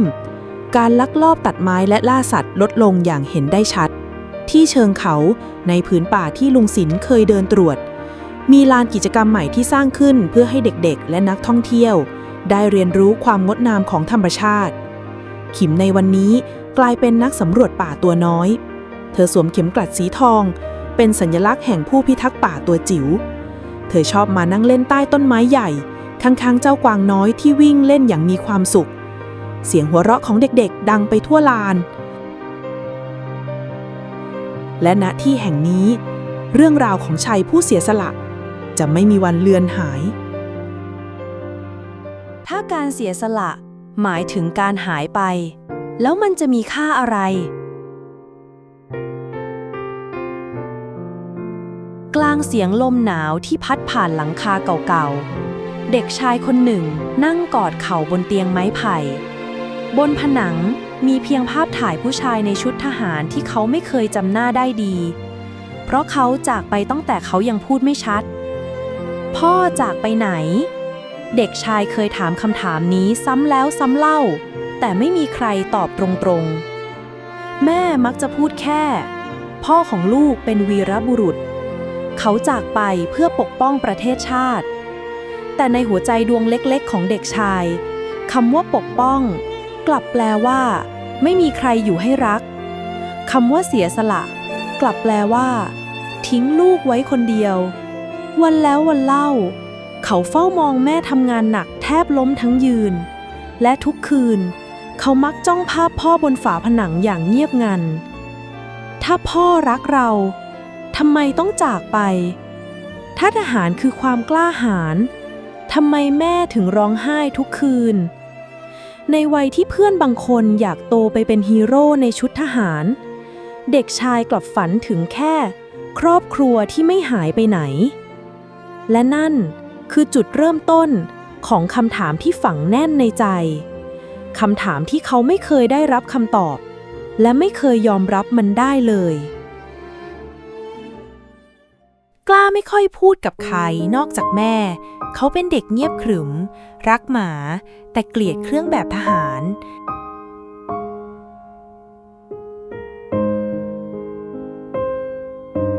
กลางคืนวันหนึ่งไฟในบ้านดับลงหลอดไฟตรงหน้าห้องน้ำกระพริบกระพริบก่อนจะดับสนิทกล้าเดินออกมาจากห้องเห็นแม่ยืนบนเก้าอี้พลาสติกพยายามเปลี่ยนหลอดไฟด้วยตนเองทั้งที่หลังแม่ปวดและข้อมือแม่เริ่มสั่นกล้าพูดเสียงเบาแม่หันมายิ้มแต่ยังไม่ยอมวางแม่ทำได้ลูกไม่เป็นไรนะกล้าได้แต่คิดในใจว่าถ้าพ่อยังอยู่บ้านเราคงไม่เป็นแบบนี้แม่ชอบเล่าเรื่องของพ่อของกล้าเป็นคนที่รักลูกมากแต่เขาจำเป็นต้องทำหน้าที่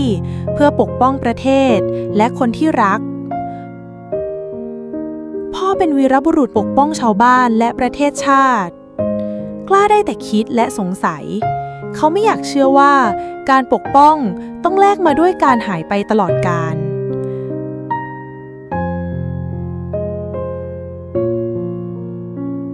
บางคืนแม่ก็ยังนั่งพับเสื้อเก่าของพ่ออยู่ข้างเตียงบางครั้งก็ร้องไห้บางครั้งก็ยิ้มมีความสุขเหมือนภูมิใจเขาไม่พูดอะไรแม่ยิ้มให้เขาเสมอถึงจะมีน้ำตาปนอยู่บ้างและคืนนั้นกล้าก็พูดกับแม่หลังจากหลายปีที่เงียบเกี่ยวกับเรื่องของพ่อแม่ต่อให้ผมไม่เข้าใจเรื่องพ่อแต่แม่อยู่ตรงนี้กับผมก็พอแล้วนะครับแม่พยักหน้ากล้ารู้บางคำตอบไม่ต้องมาจากปากแม่แค่อยู่ให้เห็นอยู่ให้รักนั่นอาจเป็นการปกป้องแบบหนึ่ง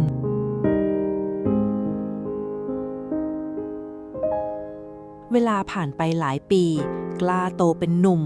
หลังเรียนจบม. .6 เขาตัดสินใจไม่เรียนต่อ เขาเลือกอยู่ช่วยแม่ขายของหน้าบ้านหาบข้าว แบกของในตลาด กล้าไม่เคยบ่นเขาใช้ชีวิตเรียบง่ายกับแม่ในบ้านปูนเก่าๆแต่ต่อให้ใช้ชีวิตเรียบง่ายแค่ไหน ใจของกล้าก็ยังไม่เคยวางคำถามที่ฝังอยู่ในอก การเป็นทหารมันดีตรงไหน และแล้ววันที่ไม่อยากให้มีก็มาถึง สิ่งที่กล้าเกลียดที่สุดก็มาถึงหน้าบ้าน หมายเรียกเกณฑ์ทหาร กล้านั่งเงียบอยู่ในห้องจ้องกระดาษในมืออย่างไม่รู้จะรู้สึกยังไง แม่เดินเข้ามาหากล้าวางมือบนไหล่เขาไม่พูดอะไร กล้าเงยหน้ามองแม่แล้วพูดเพียงเบาๆว่าแม่ถ้าผมได้ใบแดงผมต้องไปใช่ไหมใช่แล้วลูกถ้าลูกได้ไปลูกจะเข้มแข็งขึ้นมีวินัยและอดทนนะลูกแม่พูดแล้วยิ้มคืนนั้นกล้านอนไม่หลับนอนมองเพดานได้แต่คิดและกังวลผมไม่อยากเป็นเหมือนพ่อผมไม่อยากจากแม่ไปแบบนั้นวันต่อมาในเช้าวันเกณฑ์ทหารเขาหลับตาแน่นตอนจะจับภาวนาในใจขอให้ได้ใบดำเถอะผมไม่อยากเป็นทหารผมไม่อยากจากแม่ไปไหนหน้าบนยอดดอยที่ชื่อว่าภูมะเขือกลางแนวป่ายริมชายแดนที่ผู้คนไม่ค่อยกล้าย่างกรายมีหมาจรจัดตัวหนึ่งอาศัยอยู่ตรงนั้นมานานเสียจนไม่มีใครรู้ว่ามันมาจากไหนมันไม่ได้เป็นหมาที่น่ารักมันเป็นแค่หมาจรจัดแต่มันฉลาดและมีดวงตาที่เหมือนเข้าใจมนุษย์อย่างลึกซึ้ง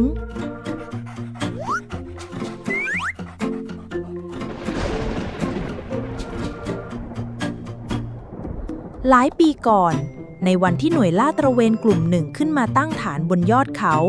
หมาตัวนี้ก็เดินออกมาจากป่าไม้เงียบๆมันไม่เห่าไม่ขู่เดินออกมาเหมือนต้องการอาหารมันแค่นั่งมองแล้วนอนอยู่ไม่ไกลจากเต็นท์ของทหารมันมาจากไหนวะหมาใครเอาขึ้นมาหรือมันอยู่บนนี้มาตลอดมันหิวหรือเปล่าเอาอาหารให้มันหน่อยไม่มีใครตอบได้แต่ทุกคนก็เริ่มเรียกมันว่าเจ้าจ๋ามันไม่รู้จักคำว่าสบายมันต้องดิ้นรนหาของกินตามป่าและจะเดินตามเวลาทหารออกลาดตระเวนจะเห่าทันทีที่ได้ยินเสียงผิดปกติจะนอนเฝ้าทางขึ้นเขาตอนกลางคืนทุกคนเริ่มผูกพันกับมันโดยไม่รู้ตัวบางคนเอาไก่ต้มมาแบ่งบางคนให้ปลากระป๋องบางคนเอาผ้าห่มเก่าๆมาให้มันนอนมันมีความสุขในรอบหลายปีคืนไหนที่ฝนตกเจ้าจ๋าจะไปนอนใต้ชายเต็นท์มันเป็นแค่หมาจรแต่ไม่มีใครในกองร้อยคนไหนที่คิดว่ามันไร้ค่าเพราะในวันที่เหงาในวันที่กลัวในวันที่ทุกคนคิดถึงบ้านเจ้าจ๋าคือเพื่อนคือทหารคือหมาใจกล้าตัวหนึ่งที่ไม่เคยจากฐานไปไหนเลยแม้แต่วันเดียวเวลาผ่านไปกล้าจับได้ใบแดงเขาไม่พูดอะไรหลังจากกลับจากวันเกณฑ์เขากอดแม่แน่นในคืนก่อนเดินทางไปเถอะลูกแม่รออยู่ตรงนี้แม่พูดเบาๆด้วยหน้าตาที่เปลี่ยนไปด้วยรอยยิ้มภูมิใจกล้าไม่รู้ว่าทำไมเขาถึงไม่ได้รู้สึกโกรธเท่าที่คิดอาจเพราะแววตาของแม่หรือเพราะอะไรบางอย่างที่ลึกกว่านั้นเช้าวันแรกในค่ายแสงแดดบนลานฝึกเหมือนจะแผดเผาเสียงนกหวีดเสียงตะโกนเสียงเท้ากระทบพื้นดินดังขึ้นไม่หยุดกล้าสายตาอย่าลุกหลีกมองตรงวิ่งต่อไปจากเด็กชายที่เงียบขรึมเขากลายเป็นหนึ่งในกองร้อยที่ทุกคนต้องเท่าเทียมกันกล้าฝึกเหมือนทุกคนเจ็บเหมือนทุกคนหกล้มเหมือนกันเหงื่อไหลเหมือนกันแต่สิ่งที่เปลี่ยนใจเขาไม่ใช่เสียงตะโกนไม่ใช่ตารางฝึกแต่เป็นเสียงหัวเราะของเพื่อนที่ส่งมาให้เป็นมือที่ยื่นมาดึงตอนเขาล้มและเป็นข้าวห่อใบตองที่มีชื่อว่าแบ่งกันกล้าเริ่มยิ้มได้เริ่มพูดเริ่มหัวเราะเริ่มฟังเรื่องของคนอื่นและเริ่มเล่าเรื่องของตัวเองและในเย็นวันหนึ่งเฮ้ยไอ้จ๋ามาแล้วเพื่อนคนหนึ่งตะโกนขณะเจ้าหมาจรเดินดุ่มๆมาหยุดข้างกล้ามันเลือกเองนะเว้ยว่าจะมานั่งข้างใครอีกคนแซวขึ้น กล้าหันไปมองเจ้าจ๋าหมาตัวนั้นมองเขานิ่งๆแล้วก็นั่งลงเงียบๆข้างเท้าของเขาว่าไงไอ้ตูบมีไรเปล่ากล้าพึมพำเจ้าจ๋ากระดิกหูเล็กน้อยเหมือนได้ยินจากวันนั้นไม่ว่าจะฝึกจะเฝ้ายามจะเดินลาดตระเวนเจ้าจ๋าก็อยู่ใกล้กล้าเสมอเหมือนเพื่อนที่ไม่พูดแต่เข้าใจกล้าเริ่มเข้าใจคำว่าหน้าที่ไม่ใช่เพราะครูฝึกไม่ใช่เพราะระเบียบแต่เพราะเขาเห็นคนที่ยอมเหนื่อยเพื่อกันและกันทั้งที่ไม่ได้เกี่ยวข้องกันด้วยสายเลือดเลยแม้แต่น้อยและในบางคืนเมื่อเขามองดาวเหนือฐานฝึกเขาเริ่มคิดว่าบางทีการอยู่เคียงข้างใครบางคนก็อาจเป็นการปกป้องที่ไม่ต้องใช้คำอธิบายลมเย็นพัดผ่านบนยอดภูมะเขือพัดแรงผิดปกติหน่วยข่าวกรองรายงานบอกว่าจะมีการโจมตีเสียงวิทยุดังในเต็นท์บัญชาการเจ้าหน้าที่คนแล้วคนเล่าตะโกนเรียกชื่อกองร้อยรวมถึงชื่อของกองร้อยที่กล้าอยู่ด้วยทุกนายเตรียมพร้อมขั้นสูงสุดนี่ไม่ใช่การฝึกเข้าใจนะทุกคนเงียบลงทันทีที่ได้ยินประโยคนั้นบรรยากาศในค่ายเปลี่ยนไปจากเสียงหัวเราะกลายเป็นเสียงเช็คอาวุธและเสียงใจเต้นของแต่ละคนกล้ารู้สึกเหมือนโลกหมุนช้าลงเขายืนข้างเจ้าจ๋าหมาตัวนั้นไม่เห่าไม่ครางแต่นั่งนิ่งจ้องไปที่ป่าเบื้องหน้าอย่างเงียบขรึมคืนนี้อาจจะไม่เหมือนทุกคืนที่ผ่านมากล้าหันไปมองเพื่อนร่วมรบบางคนคุยกับแฟนทางโทรศัพท์บางคนจ้องภาพครอบครัวบางคนยืนเงียบเหมือนจะร้องไห้แต่ฝืนยิ้มให้กันแล้วค่ำคืนก็มาถึงเสียงเห่าเจ้าจ๋าดังขึ้นก่อนใครเพื่อนมันเห่าไม่หยุดทุกคนได้ยินต่างพากันรู้ตัวทันทีว่าศัตรูอยู่ใกล้ตัวเสียงปืนดังขึ้นจากแนวป่าหลบเร็วพวกมันยิงมาแล้วกระสุนข้างพรมแดนคายสั่นสะเทือนด้วยเสียงคำสั่งและเสียงระเบิดกล้าวิ่งหมอบเข้าที่กำบังหัวใจเต้นแรงจนแทบจะหลุดออกมากล้าทั้งนี้เพื่อนคนหนึ่งร้องเรียกขณะกำลังจะถูกล้อมกล้าคว้าอาวุธพุ่งเข้าไปช่วยเจ้าจ๋าวิ่งไปด้านข้างเห่าลั่นใส่กลุ่มศัตรูด้านหน้าเหมือนจะเบี่ยงความสนใจเพื่อช่วยกล้าและเพื่อนมันเป็นวินาทีที่ไม่มีใครคิดมีแต่สัญชาตญาณกับความผูกพันกล้าลากเพื่อนออกมาจากแนวยิงเจ้าจ๋าวิ่งกลับมาเสียงปืนดังระงมกล้ายังจับปืนไว้แน่นข้างกายเขาเจ้าจ๋ายังอยู่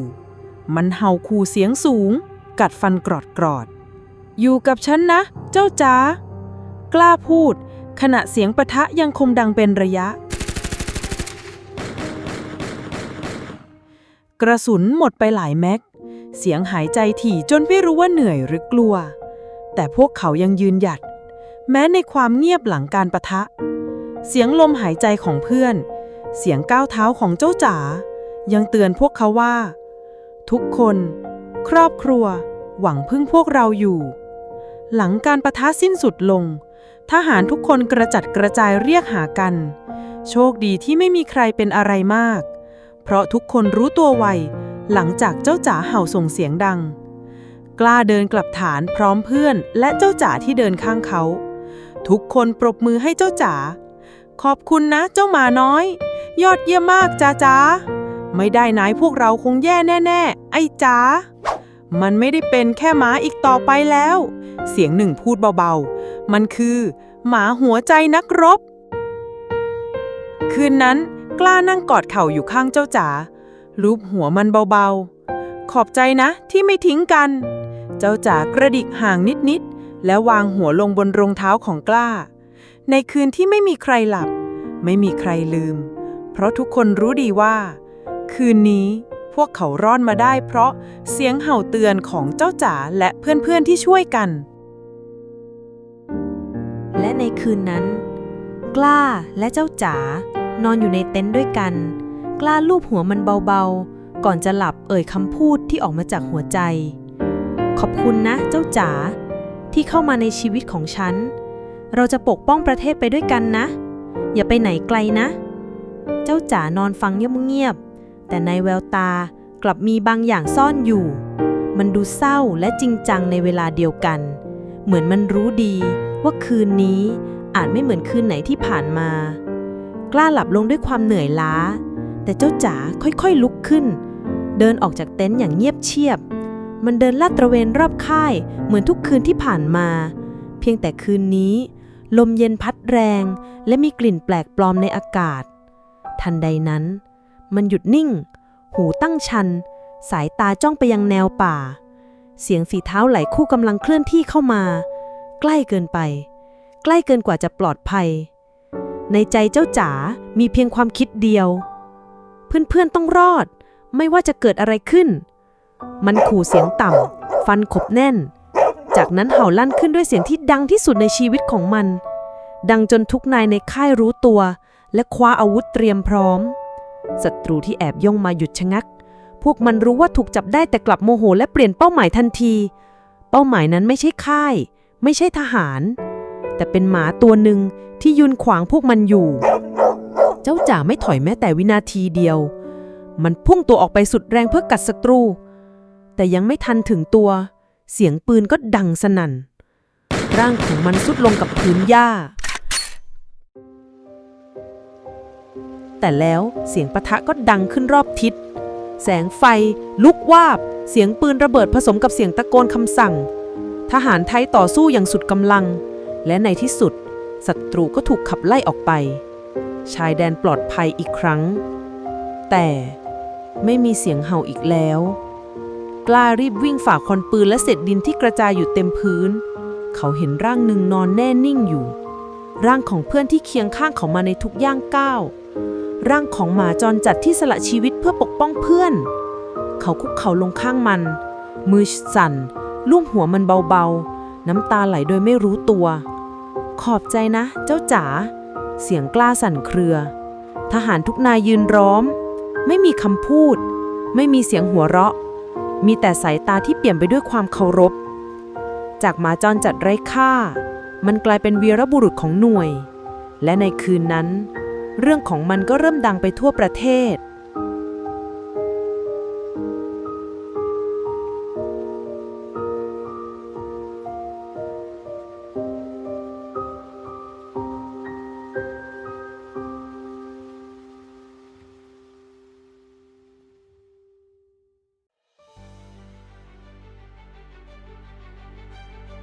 หลายเดือนต่อมา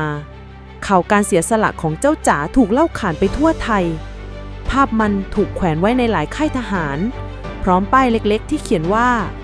หมาหัวใจนักรบ และสำหรับเด็กชายที่เคยเกลียดการเป็นทหาร ไม่เข้าใจว่าทำไมต้องสวมเครื่องแบบ ไม่เข้าใจว่าทำไมต้องเสี่ยงตาย วันนี้เขารู้แล้วว่า ทหารมีไว้ทำไร เพราะในวันที่ประเทศถูกรุกรานมีคนที่ยอมยืนข้างหน้าแทนเรา มีคนที่ยอมเสียสละแม้กระทั่งชีวิต เพื่อปกป้องบ้านเกิดของเรา พ่อครับ ผมคิดถึงพ่อนะ ไม่ใช่ทุกคนที่จะโชคดีได้กลับบ้าน บางคนบาดเจ็บ บางคนล้มตาย บางคนมีลูกที่ต้องกลับไปเลี้ยง บางคนมีทั้งพ่อและแม่ที่รออยู่บ้าน แต่ทุกคนล้วนมีหัวใจที่ยิ่งใหญ่ หัวใจที่พร้อมมอบให้ชาติโดยไม่ลังเลพร้อมปกป้องแผ่นดิน ทุกคนได้รับเกียรติเป็นอย่างมาก และขอให้ครอบครัวจงภูมิใจ ขอสดุดีทหารกล้าทุกนายที่ยอมพลีชีพเพื่อปกป้องแผ่นดินไทย